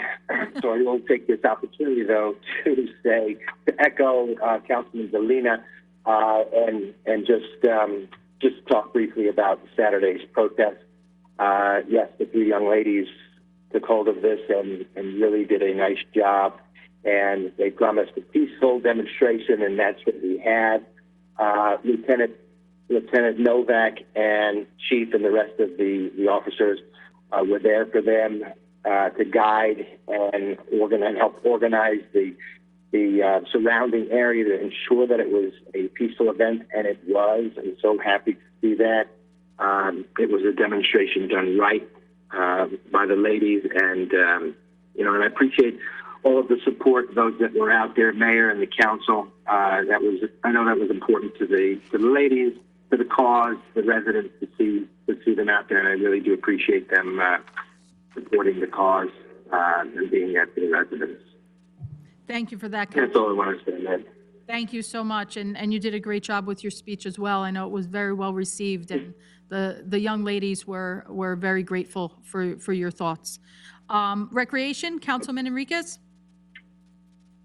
Thank you, Mayor. I have no minutes or departmental reports this meeting. I do have an application for a special event received from Brick House Bar and Grill to hold a car hop with food and a solo entertainer on June 25th, July 2nd, 9th, 16th, 23rd, and 30th, with rain days listed. I see a resolution was required. I look for approval on this, considering there was no objection from any of our town professionals. Okay, so first of all, any objection here? No. Resolution is prepared, so you have that ready? It'll be on for the next meeting. Wonderful. Councilman Enriquez will be on for the next meeting. All right, awesome. I also have our rec report. Just give me 1 second to pull it up here. All right. Here's Jerry's report for this meeting. We're going to start off with just letting you know that the rec department is still awaiting the guidelines from the New Jersey Department of Health on opening up organized sports and other activities scheduled for June 22nd and on. So as of this time, we still have our summer camps and all our recreational sports canceled till these guidelines come out, so we could move forward on how we're going to open up and how everything's going to progress. Also, the drive-in movie has been a great success so far. We want to announce the next one coming up, Saturday, June 20th. It's going to be Jumanji: The Next Level, rated PG-13. It's at 9:15 at the Fayetteville Sports Complex. Registration is scheduled to be open on Tuesday, June 16th at 12. You could register at SayettevilleRec.com. We're going to have free arts and crafts. The rec department's offering the free arts and crafts activities to the first 100 Sayreville children in each groups of 3 to 5, 6 to 9, and 10 to 12 during the summer months. You can register at SayettevilleRec.com to get a craft. New crafts will be available twice a month starting July 1st. And that's it. Progress, man. Thank you very much for that, Councilman Enriquez. I do have some good news on the governor's call that I was on just before this one. So apparently, and we've been waiting for a long time, but we were told on the call that within the next 24 to 48 hours, we should actually have those regulations regarding the sports that we're allowed to open. So hopefully we'll have that information out. Our rec director will be able to process it, and we'll have a little bit better direction as to where we're going to go moving forward. And I appreciate everybody's patience in that. I know it's been very frustrating for everyone involved. So fingers crossed, 24 to 48 hours are going to be very busy for us. Thank you again. That'd be great. Thank you. Thank you. Water and Sewer and Environmental, Councilwoman Marr. I have no minutes or departmental reports to submit. But I would like to address some concerns that I saw online recently. I attended a few events in chronological order over the past 2 weeks. It feels like much longer, but it's only been 2 weeks. First, the Memorial Day, not parade. Unfortunately, the parade was canceled, but the ceremonies I attended with Councilman Novak, Councilman Enriquez, Delina, and the mayors of past and present. I attended 2 of the 4 beautiful ceremonies and wreath laying. We unfortunately did not have a parade this year like other towns, but that is what our veteran leaders felt was best. We love our veterans and what they sacrificed for us. So perhaps it would be possible to still have the parade with the centennial festivities, if we're still even allowed to have it. This is going to be the largest centennial celebration once we can finally open. And yes, I would love to turn around and have that parade that really kind of commemorates everything. The Memorial Day services, and Councilwoman Marr and Councilman Delina and Enriquez, they were considering the restrictions that were in place. They were beautiful and they were well attended. And I was very happy to be able to be there for that. They did a great job. Thanks for reminding me. Next was the Mayor's movie. A really fun night out in our cars with our families, maintaining social distance. Great job by Jerry Ust, Councilman Enriquez, and the rec committee. Really, you guys threw that together in such short notice, I feel, and it was so well organized. And you collected food and money donations for our food bank. And it really was a great event. I actually think you should do it for adults too, with like date night, like, older movies, not just kid movies, but that's just my opinion. And lastly, I attended the peaceful protest with Councilman Enriquez, Delina, Conti, and mayors past and present again, O'Brien and Kilpatrick. To echo everyone's sentiments, it was planned by a few young women who approached a police department. So relieved to see 99% of the people with masks on. I think I saw one without, but then they put it on. I'm so proud of our town's diversity and their courage to use their voice peacefully and respectfully. I choose to raise my family here because I think we are better people knowing neighbors whose ancestors come from all over the world. I cannot begin to know how they feel, but their feelings are valid, and we have to be willing to listen and learn. I did actually reach out to Dr. Labby to share our concerns, or my concerns, and he acknowledged that there's always room for improvement, and today's Talk Soup echoed those sentiments again. Lastly, I am a proud police officer's wife, daughter, and sister, and know that we have some of the best officers here in our town. And when a few people fainted at the rally, unfortunately, they and our EMS teams ran into action, showing firsthand how dedicated and professional they are. And the fireworks were already decided by our rec committee 2 weeks ago. They are being postponed, not necessarily canceled yet. Again, maybe something we can do with our centennial. This is going to be huge. Everything in Councilman one. Enriquez, I think, brought that. Councilman Enriquez, was the fireworks last meeting or the meeting before that? It was probably 2 meetings ago, where we discussed that. Yes, we would love to still have fireworks as soon as it's permittable and foreseeable. Trust me, Jerry's on that. Yeah, that's one of my favorite nights of the whole year here. So. And also every single event in town, the parade, the protest, the movies, the fireworks, we are mirroring many, if not all, of the towns in the county, regardless of political leadership. So we are making sure that we converse with all of our neighbors to make sure that we're all on the same page. Hopefully that clears up any fact versus fiction that has been, being spread like rapid fire online, and if I misspoke in any way, I welcome any corrections. The last thing that I noticed online is that some people are having trouble wondering, where they submit their complaints to. It's really frustrating to read it on Facebook all the time. I feel like we're more reactive than proactive. So I did look into our system currently of how we're submitting these requests. And we do actually have a system in place for over the past few years, but unfortunately not too many people are aware about it, and then they resort to going to Facebook with their complaints. So I am in the process of talking to Mr. Bracken, our tech director, and Mr. Frankel, and he will be reaching out to all of our departments so that hopefully we can add more categories than just currently Department of Public Works, I believe, and cable. And again, maybe another project for our media specialist. There's a lot of projects, but those. That's it, I'm done talking. Very good. No department reports, but I think you handled a lot of things. Council President Novak, Public Works, please. Yes, I don't have any departmental reports. A couple of things I wanted to discuss. Number one, have we gotten all the information from the Board of Education we requested about picking up from that school that they've rented? Good question. Dan, do you have any more info for us on that?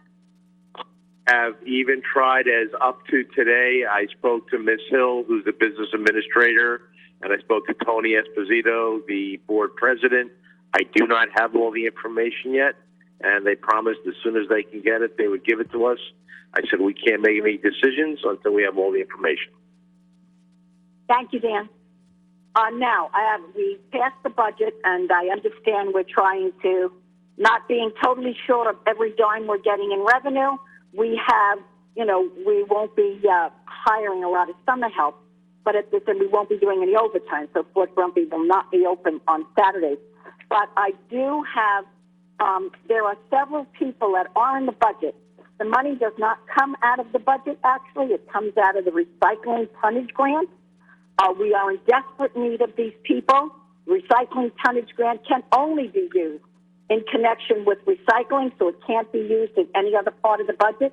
And I really would like the council's approval to hire the people that are, the funding is going to come from the recycling tonnage grant. Right now, we have our recycling coordinator at Fort Grumpy trying to direct people where to put their recycling. It's really, it can't continue. We need these people on our grass truck. We originally said we could start to pick up, open Fort Grumpy and do the grass recycling until such time as the vacation started. Vacations have started, and we no longer have enough people to perform these duties. And it's not a tremendous amount of money, and it will not affect the budget one way or the other. So I'd really like the council's approval to start bringing those people in. It'd be 2 people to pick up recycled grass and 1 person to work in Fort Grumpy. We already agreed to hire this person at $11 an hour, and he would only work when Fort Grumpy is open to direct the people, because poor Elise was out there, and she turned her back for 2 minutes, and people threw garbage in the recycling containers. Then what happens is the entire load is contaminated. We can no longer bring it to a recycling center, and they won't take it anymore, so we have to physically go in there and pull the garbage out, and sometimes that's impossible. So then we have to take this whole thing and dump it at the dump, which incurs a great cost in tipping fees. So I would really like the council's approval on this. I'd like to move forward on it. If anybody has any questions, please, I can answer them. I just have 2 questions. Last year, was it last year, Mayor, that we hired, who did we hire to do the recycling over at Fort Grumpy? Was that Frank Trezino? Yes. Is he on? We agreed to do it, but we never did hire him, Vicki. He hasn't been, I'm sorry, Mayor. He hasn't been hired. That's the one person I'd like to bring in. We agreed to do it, and he is not working. I thought That's the one person at Fort Grumpy and 2 people for the grass recycling truck. Jess, can you look into that? I thought we did. I think we did. He was approved. Yeah, we approved him, but he's not working there. What? Yeah. Hey, Dan, can you look into that, please? Sure. And then let us know. Sure. Okay. And also the 2 kids for the grass truck. Again, like I said, this money, it's a small amount of money, and it comes from the recycling tonnage grant, and we cannot use that money for anything else. We can't use it anywhere else in the budget. Yeah, Dan, We can't use the money, but we can use the money. It's not a yearly recycling where it expires at the end of this year. We can hold that money in case we need it for recycling. But we need it now to pick up the grass. We're going to have to stop picking up the grass, and people are going to have no place to put it because they can't put it in the garbage can stand. When we first decided to do all of this stuff, I know that the argument was made that until vacation started, we were going to use our current workforce. That's why sanitation has been back to full time now for weeks and weeks. They have not been doing these every other day. Every single sanitation man has been working every single day. But now with vacation starting, we really need these people to pick up the grass recycling. We agreed to that at the time.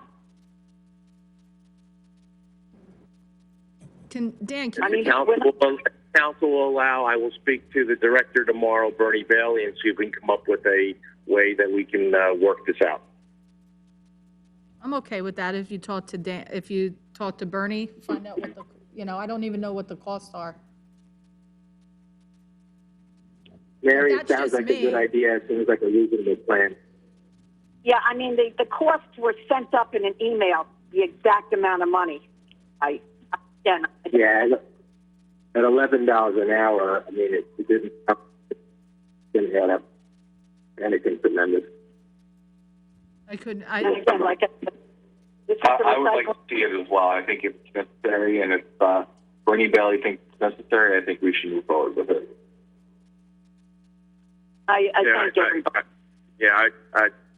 My thoughts on this is let Dan talk with him. If he feels it's necessary and Bernie feels it's necessary, then we move forward with it. Thanks, guys. And let me see. I've got terrible notes jotted all over here. Does anybody else need any other information about that? I mean, what's the direction, what's the direction of the council? I don't know what, are we letting Dan talk to Bernie? What are we doing?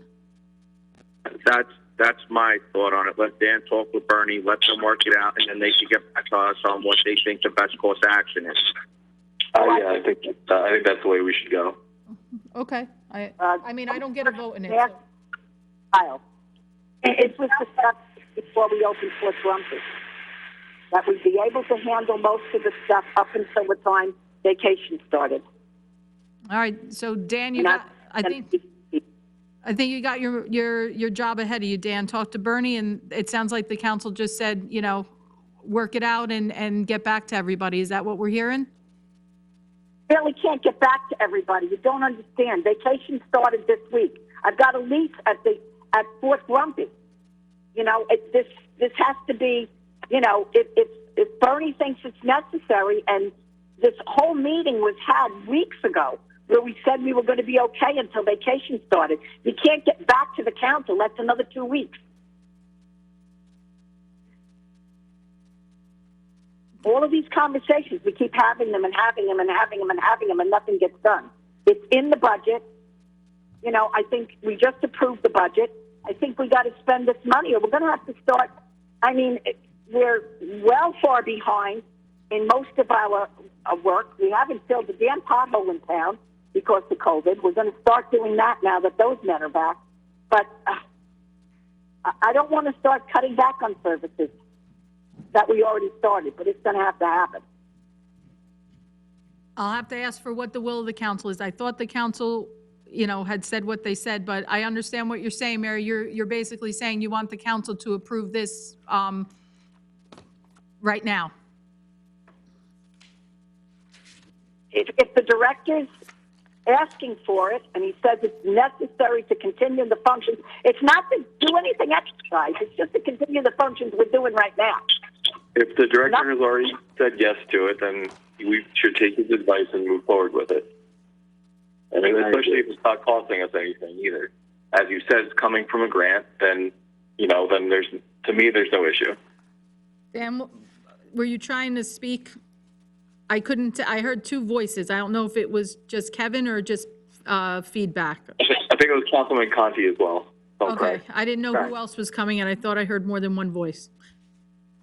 Yep. No, I agree with Kevin. Yeah, I was just wondering, this is something unique to me for being on the council for the first time. Is this something that needed a resolution and a vote, or is this a business usual? What would the standard process have been to onboard this person? Well, usually if it's in the budget and the budget's approved, we do it. But there is some question. I mean, we're also having the budget to hire summer help to help with other things. Mayor? There's going to be things that we're going to get around to, but this is something that really will not affect the budget one way or the other. The other summer help will. I'm not pushing for that right. Council President Novak, Jessica was able to go back to her office on February 24th, 2020. We did actually hire Frank Terzino, as per diem employee in the Department of Public Works effective March 16th, 2020. So if he's not working... Probably because the company's been closed since then. He was never brought in. Okay. He has never worked. So he's been hired, and we were using the tonnage grant in order to pay his salary. Maybe we should have Dan check with Becky maybe on that and find out what's going on, because that means that money is already been allocated to pay for him as well. And I think, Dan, what else are we using that tonnage grant for? We can use that for other employees. We can use it, absolutely. The council president's correct. We can only use it for recycling, and that's it. My only aspect of it is that we were, as she had said, we were holding off. We were trying to save as much money as we can. The money does not have to be spent all in this year. There's approximately $22,000 that needs to be spent in the budget that Bernie is saying, and I need to talk to Bernie, or if you want to go ahead and spend it, it's council's will to go spend it for Frank Perzino and 2 other people to pick up the grass clippings. And that's it. Otherwise, I'll speak to Bernie and report back to council within 24 hours. But Up to you. Frank's already been hired officially. He's just never actually been brought in. I don't even know if Bernie was informed of that because it was right after that meeting, you remember, where we started to close everything. So Fort Grumpy was closed all of that time. So did anybody even inform Bernie that, that was passed and he could start? Because I know he's not working there right now. So let's, maybe we should do this. Maybe we should make sure, let's let Bernie know that he actually already has an employee that he can be utilizing, and then talk about those other part-timers. I thought we were being very fiscally responsible and prudent with hiring of additional people. I thought we had, and let's see, now that he knows he's got Frank in there, that would then alleviate Elise from having to. Yeah, but he still needs people. So the Grassley recycling truck takes 3 people. So we always, and we usually hire them a lot sooner. As soon as we start picking up grass, we usually hire them. George and Bernie said they could get away with it until vacation started, and that's why sanitation was brought back in full force weeks ago. Everybody else was still working part-time. Sanitation has been working full-time the whole time, but now we've got 2 people on vacation. Those 2 people need to be, so we can keep doing all of this stuff. And the only place that we can use that money for is if they are the 2 pickers for the grass truck, because grass is recycled. They're not on a garbage truck. We couldn't use them on a garbage truck. We can only use them on the recycling grass truck.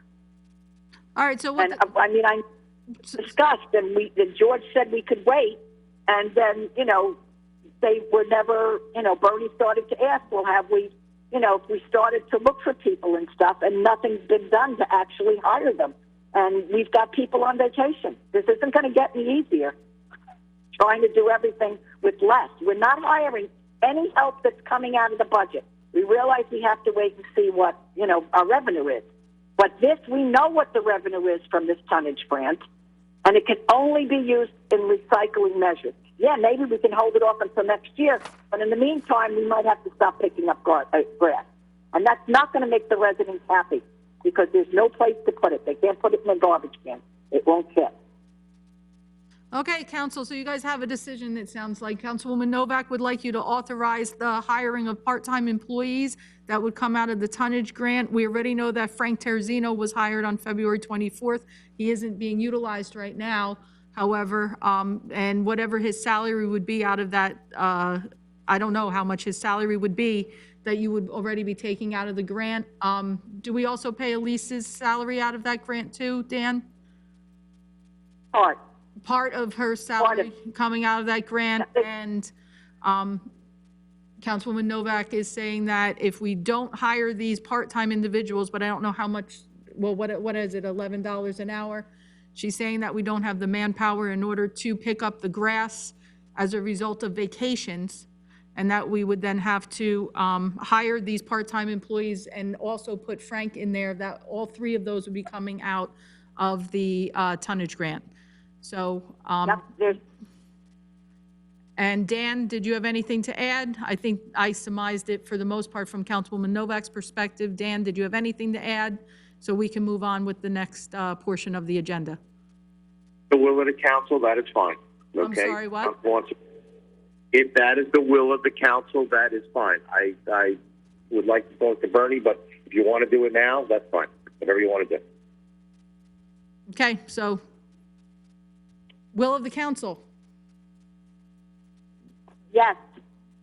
So Councilwoman Novak wants to hire 2 people using I need someone to make a motion to hire 2 people using the recycling. I make a motion to hire the 2 people from the recycling grant. Second. All right, roll call, please. Councilpersons Delina, Yes. Conti, Yes. Enriquez, I gotta say, yes on this one. Marr, Yes. Novak, Yes. and Roberts. I first have to say I'm very confused about what we are doing. I would prefer that Dan talk to Bernie and see where we stand and just make things easier to get things done. I will say yes, although I'm very confused on this process right now and what we're trying to accomplish. All right, so there you go. 2 part-timers, it sounds like, are going to be hired using the Recycling Tonnage Grant plus Frank Terzino, okay? So that's 3 people. Okay. The only other thing I'd like to add after that is I want to thank, I was not able to attend that. Many of you know my husband is ill. He's in the hospital right now, waiting on a phone call from the doctor, or else I would be there at the meeting tonight. It was run, I had heard such great things between the girls, or maybe I should say the women, that, the first thing they did was approach the police department. It was a phenomenal experience. The police department worked so well. The residents worked so well. The 8 minutes and 47 seconds of silent prayer, and it was very, very difficult on everybody there, and yet it was accomplished. And our volunteer first aiders that were there to take care of the people that wound up in physical difficulty, primarily because of that kneeling on the hot macadam and everything. The speakers, Vicki, you as mayor, the council people that were able to come, Assembly Speaker Coughlin, I can't say enough how we are a model community for this type of peaceful protest and the message getting across. I want to thank everybody involved, and I am the proud mother of Lieutenant Novak, so a special thank you to him. And yes. Thank all of you people for everything. Thank you. Thank you for that, Council President Novak. With that brings us to my statements. I'm sorry, I do have a couple of things I have to put on the record here. So first, I need to ask the council's help in making this decision. Our Constellation Row, where we were able to celebrate not just our seniors here at the high school, and when I say seniors, I mean graduating seniors, here at the high school and at the middle school, but actually all graduating seniors within town. The signs are officially in motion and being made. I believe we'll have over 200 of them. We have to decide as a council where we would like to display the Stars of Sayreville. I had my own ideas. I did speak to Jerry about it a little bit, about what street we would like to line these 200 or so signs. My personal thought was North Ernston Road, closer, like going down past ShopRite, would be a very nice place to display. It's a road that's traveled by quite a few people. It's a pretty busy road for us, but also it's a wide road. It has, nice grass manicured nicely, and there's also sidewalks there. So in the event that any of the graduates would like to actually take pictures by their signs at some point during the day, they could do that. It's also a nice middle road or section, so that way people can kind of drive by, honk their horns, and yet it's still, just pleasing and aesthetically nice. Remember, those signs are going to be given over to each graduate once we have them displayed for a couple of days. If anybody had any other ideas about where they thought they would like to see these signs displayed, Washington Road, obviously, I thought of that too, but it's very difficult to put those signs up on that Kennedy Park side. And I didn't want to go have, somebody getting hurt trying to put them up. And on the other side, I was afraid that they might get taken down. But North Ernston Road seemed to have a nice level of visibility. Any comments on that? So that way we can let Jerry us know where we want these signs put up. Anybody? I think that's perfect. I think that's it is a good spot, especially because what you said about they want to stop and take a picture with the sign, and they can't do that on Washington Road. And that is a quiet spot, and it's a nice area. So I like that. I like that selection. Thanks. Yeah, there's not a lot of, there's trees, it's green, but at the same time, you can really see them. It's nice visibility. We can spread them out quite far too, so each person gets their, really gets to be on display. Also, our banners are out. I think Jerry was putting them out today. So there's multiple banners that were graduates, just celebrating our 2020 graduates, our middle school graduates, and our high school graduates, and they look great. I started to get calls about how nice everything looks. So the company that made those did a beautiful job. Any other thoughts? I would like to make sure everybody's comfortable with North Ernston Road. Councilwoman Marr? Yeah, I agree. If you want to pull over and be able to get out, that's probably the best spot for it. It's too congested anywhere else. Yeah. Anybody oppose the idea of North Ernst? Mayor? Yes, Councilwoman. Mayor? Yes. This is great. And I'm sorry, I have to go. My husband's doctor's calling. Thank I'm you. sorry, people. All my Enjoy the rest best. of your meeting. Prayers and good thoughts. Thank you. Okay. Anybody else then? Councilwoman Roberts, are you comfortable with North Ernston? I think that's a great idea. Everyone goes there. Yeah, that's what I figured too. So with that, then I'll let Jerry us know that when those signs are officially done. We pushed back the date of them going out just a little bit because we opened it up to all residents that had graduates in town. So I'll have Jerry send you guys an email when they're completed. But the proofs look really great. And I was so proud that we did this as a council and governing body. And I know that many people are happy about that. So thank you. That takes care of one. Next, we have received, through the help of our grant writers, again, these people are doing wonderful work. We have just received notice that we will be receiving a $1 million grant to help us hire 8 police officers. The grant, actually, they did a press release for us. The grant writers put together some of the particulars about this grant. Every year, you know that we are constantly trying to rebuild our force to get it up to a number that is something that will safely police our town, and this particular grant will help us to offset the cost of those salaries for the next couple of years. So $1 million. There are requirements about how that money is used, like in kind of like a tiered time frame. But any dollar that we can get to help us offset something that we know we need to do is greatly appreciated, and more details about that will come out. So once again, thanks to that grant writer. I thank Councilwoman Mark because she pushed us really hard to hire that grant writer. Dan Frankel, did I miss anything in reference to that grant? Maybe you could shed a little more light on it. I don't have the press release in front of me. No, Mayor, that's it will be for this year. It's a 3-year grant. It'll go. We have academies for both. Hopefully, we'll have people in the academy for August and have people in the academy for December. We think we can probably fill those 8 spots. We have a couple retirements that are coming up. It is perfect timing for us. We are down somewhere vicinity between 4 and 5 police officers right now. So this can't come in more than a perfect time. Right. That's so really positive news. I'm trying to focus on positive here, people. So thank those grant writers again. They're already doing amazing work. Next. That's another good one. Very good one, Mayor. That's great. I know. And you've scored a couple people. They're gonna like that. I think so. A really, really positive thing. I also have a couple, just a statement from a resident, and we've been bringing this up now for quite a while, and I know that they're on the phone. So, Robert, I see you on there. Robert Sislow, I think I said your name right. We have been battling a problem with tractor trailers off of Route 9, back behind Wawa and Starbucks now for quite a long time.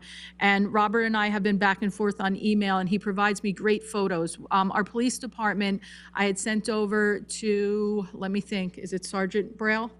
Sergeant Braille, I'm getting better. Sent over to Sergeant Braille some of those images and photos. They did put up in that area like a camera, like a tracker. And the moment they did do that, the tractor trailers that were attempting to come up there turned around. They were gone.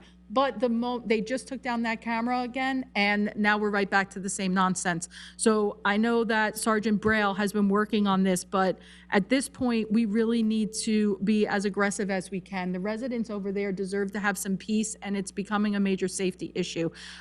So Councilman Conti, I know you're brand new. It's only been a couple of weeks. But what I'm going to ask you to do, can you please reach out to Sergeant Braille again? And he needs to bring to us a specific plan of what we can do over in that area. We already saw some things that were positive that keeps the tractor trailers from coming through. We need to know from a municipality what restrictions we can put there that will be permanent and not just, oh, all of a sudden the camera is up there and now I don't go this way. And as soon as it's gone, I'm gonna come back. So Councilman Conti and Dan Frankel, can you please reach out to Sergeant Braille? It's time, we need that report. It's been quite a while. I will work with Councilman Conti on that and make sure we follow up. Okay, thank you so much. And let me take a look. I only have one more thing to say. And everybody here has already echoed my sentiments. What the demonstration that took place here on Saturday, while a lot of people, while it was being planned and being talked about, were concerned, worried, and quite frankly, I think expecting the worst. And Saraville, you showed us the best again. I was so proud to be here on Saturday. The three young ladies that had organized this event, and I'll say them by name, Kiara Brown, Irina Olson, and Aaliyah Weidman, were absolutely amazing. These young ladies have really shown what it means to be here in Saraville, care about a community. And their call to action to all of us was not just to be here on Saturday, to address the systemic racism that exists throughout our country. They want this to be a discussion that we continue. Vince Conti, for only being on the council a little bit, getting up onto that platform, what you said, I think, was key. And Reverend Bullock and the pastor that was up there that spoke, they wanted us to listen. They wanted us to hear what their concerns are. And some of the things they said, yeah, it might have made people uncomfortable, but it's a reality. And we all have to do our part in order to be a voice of change. And our young people, our young generation, they get that. And they give me such hope that things are going to get better. So they challenged us as a council. And again, I appreciate the fact that Councilman Delina was there, Councilman Enriquez, Councilwoman Marr, were all there, and Councilman Conti. They challenged us to do something here at our government level to bring about inclusivity and to really address this problem. And I didn't sleep that night. I haven't slept in about 6 months, but I didn't sleep that night because I started doing research. And I think that we have a unique opportunity here as a council to kind of take the bull by the horns. There's an organization referred to as CLOE. It's the Center for Learning and Organizational Equity. And really what it does is it tackles the problems that the three young ladies were talking about exists here. The mission of CLOE is to unite the community through learning, educational opportunity, and volunteerism with a focus to drive equity, inclusion, and belonging in our community. And I'd asked these three young ladies, I said, listen, you're gonna hate me, but now that I know you and now that I see what you're capable of, and now that I see how eloquent and how focused you are on a passion, I'm going to harass you and call upon you to help be a part of this so that Saraville doesn't forget what we did on Saturday and we can move forward in a better direction. So I'm going to ask that the council help support me in supporting these young ladies and bringing something like this to Saraville, bringing this idea of this Center for Learning and Organizational Equity, but also to find the person to help guide these young ladies even more and try and put some of these actions in place here. So if it's okay with you as a council, I would like to invite the three young ladies to actually be a part of our next council meeting or one that they're able to attend. And we can start to move forward on this mission that they asked us to. Because it's not okay, I said it in my speech, professor and Nobel Peace Prize winner and Holocaust survivor Elie Wiesel put it best when he says, I have no right to stand idly by when injustices are being shown directly in front of me. I do not want our town to sit idly by and just listen to what these ladies said and then go back to the way that we've always kind of conducted our lives. So I would really like to put this program forward and let these young ladies lead. Can I get consensus from the council to reach out to them and hopefully start this? Also with our police department, I spoke to Chief Zabrowski and he too wants to help move forward with their vision. Our police are exceptional. Lieutenant Novak and our community outreach program, which we started only last year, has done so many wonderful things. We are unique because we have that type of department within our police. And I think that means that we're gonna be very successful. The peaceful protest is just the beginning. Any thoughts from the council? The police posted today that there were over 400 people at the demonstration. So I think that in itself shows that we have many people in our town that are interested in getting their voices heard. Yeah, it's just such an opportunity. Anybody else? I think it's a good idea for them to come to the council meeting and present their ideas, and we can listen to them and try and help them in any way we can. I think that's exactly what they want from us. I think it's perfect. So, anybody else? Yes. I know nothing about Chloe. This is the first time I'm hearing about that. And I would welcome them to come and introduce it, as I did not have the opportunity to attend on Saturday, as I did have a family trip planned that has been canceled in the past because of the pandemic and had to attend. But I'm looking forward to hearing what they have to say. Thank you for that. And anyone else? I don't want to, go ahead. No, it sounds like a good idea, Mayor. I'd like to hear more from them, see what kind of ideas they have, and then also learn more, a little bit more about Chloe as well. Yeah. What we could do here.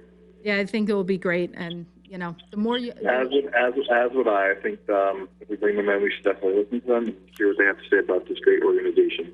Yep. So thank you all so much. I'll reach out to them and make sure that we can get them as involved as possible. When you have good people standing up, you don't want to let them go. So thank you all for that. And that concludes my statements, and we can move forward with the rest of our agenda then. Business Administrator? Thank you, Mayor. Authorization for the municipal clerk and the police chief to approve permits to extend current liquor license premises to include outside dining to serve alcohol as per the ABC, and the applications that are received, they will be emailed to the mayor and council. Any objection? Okay, moving forward, public safety. Authorization to order title search for settlement between the borough and NJDEP for an amount not to exceed $3,000 to finish a litigation that is out there right now. Any objection? Continue.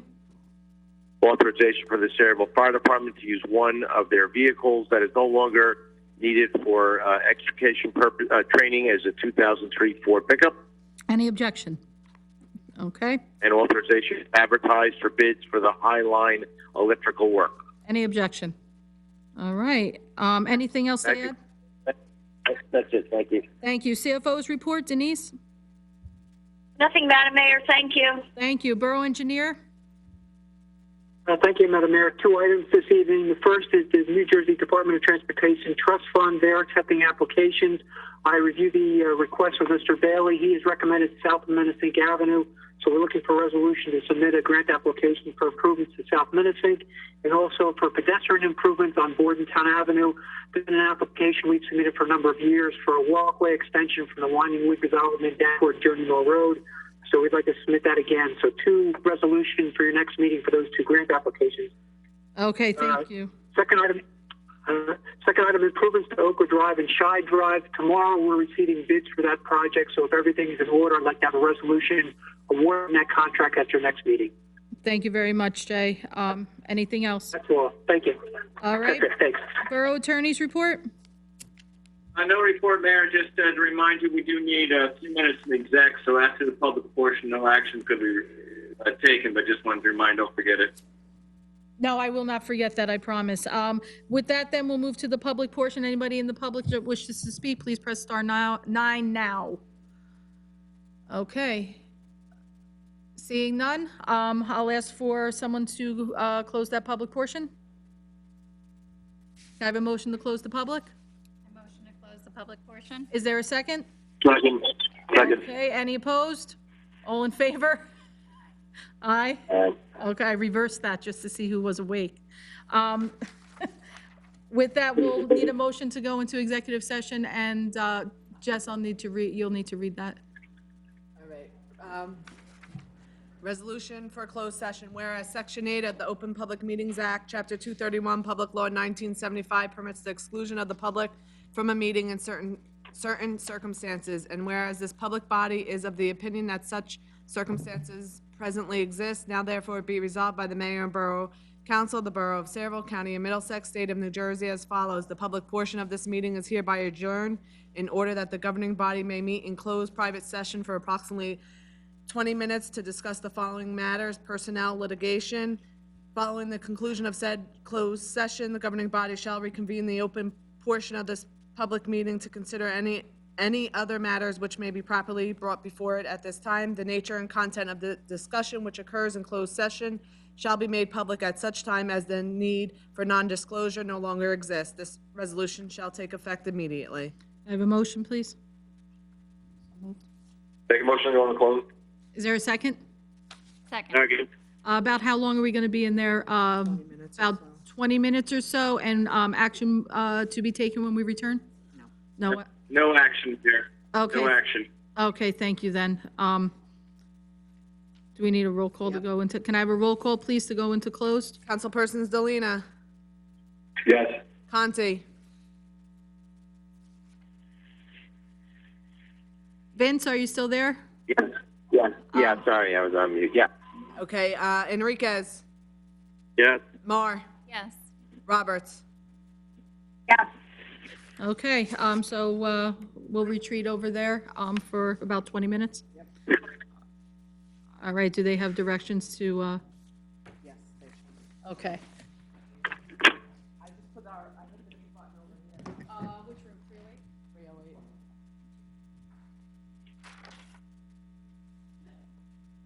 Did you? Yeah.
everybody back in, or we have to wait a minute? Is everybody back in? No. Panelists. We got it.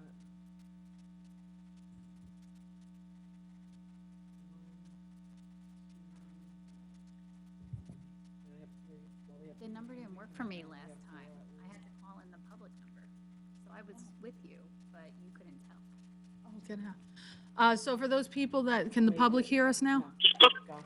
All right, just so, anybody that's still here in the public, we're back now from exec session. I need a motion to go back into public.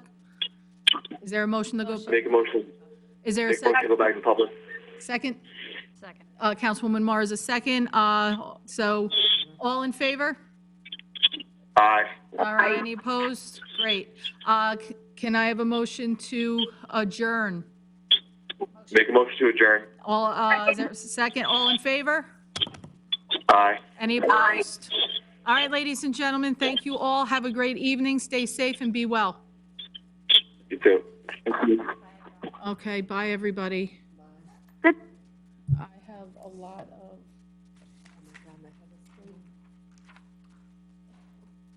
Justin just texted me. He goes, Colin said we don't have school for the next 3 days. You're listening to your 8-year-old brother? Yeah. Well, the young Hey, at least, well, generation. this week they lightened up on David. Did they lighten up in Wilson? Colin was sick today, so we didn't even log in. He only had like 3 things. I told you guys that. Yeah. Yeah, I did. I'll have him to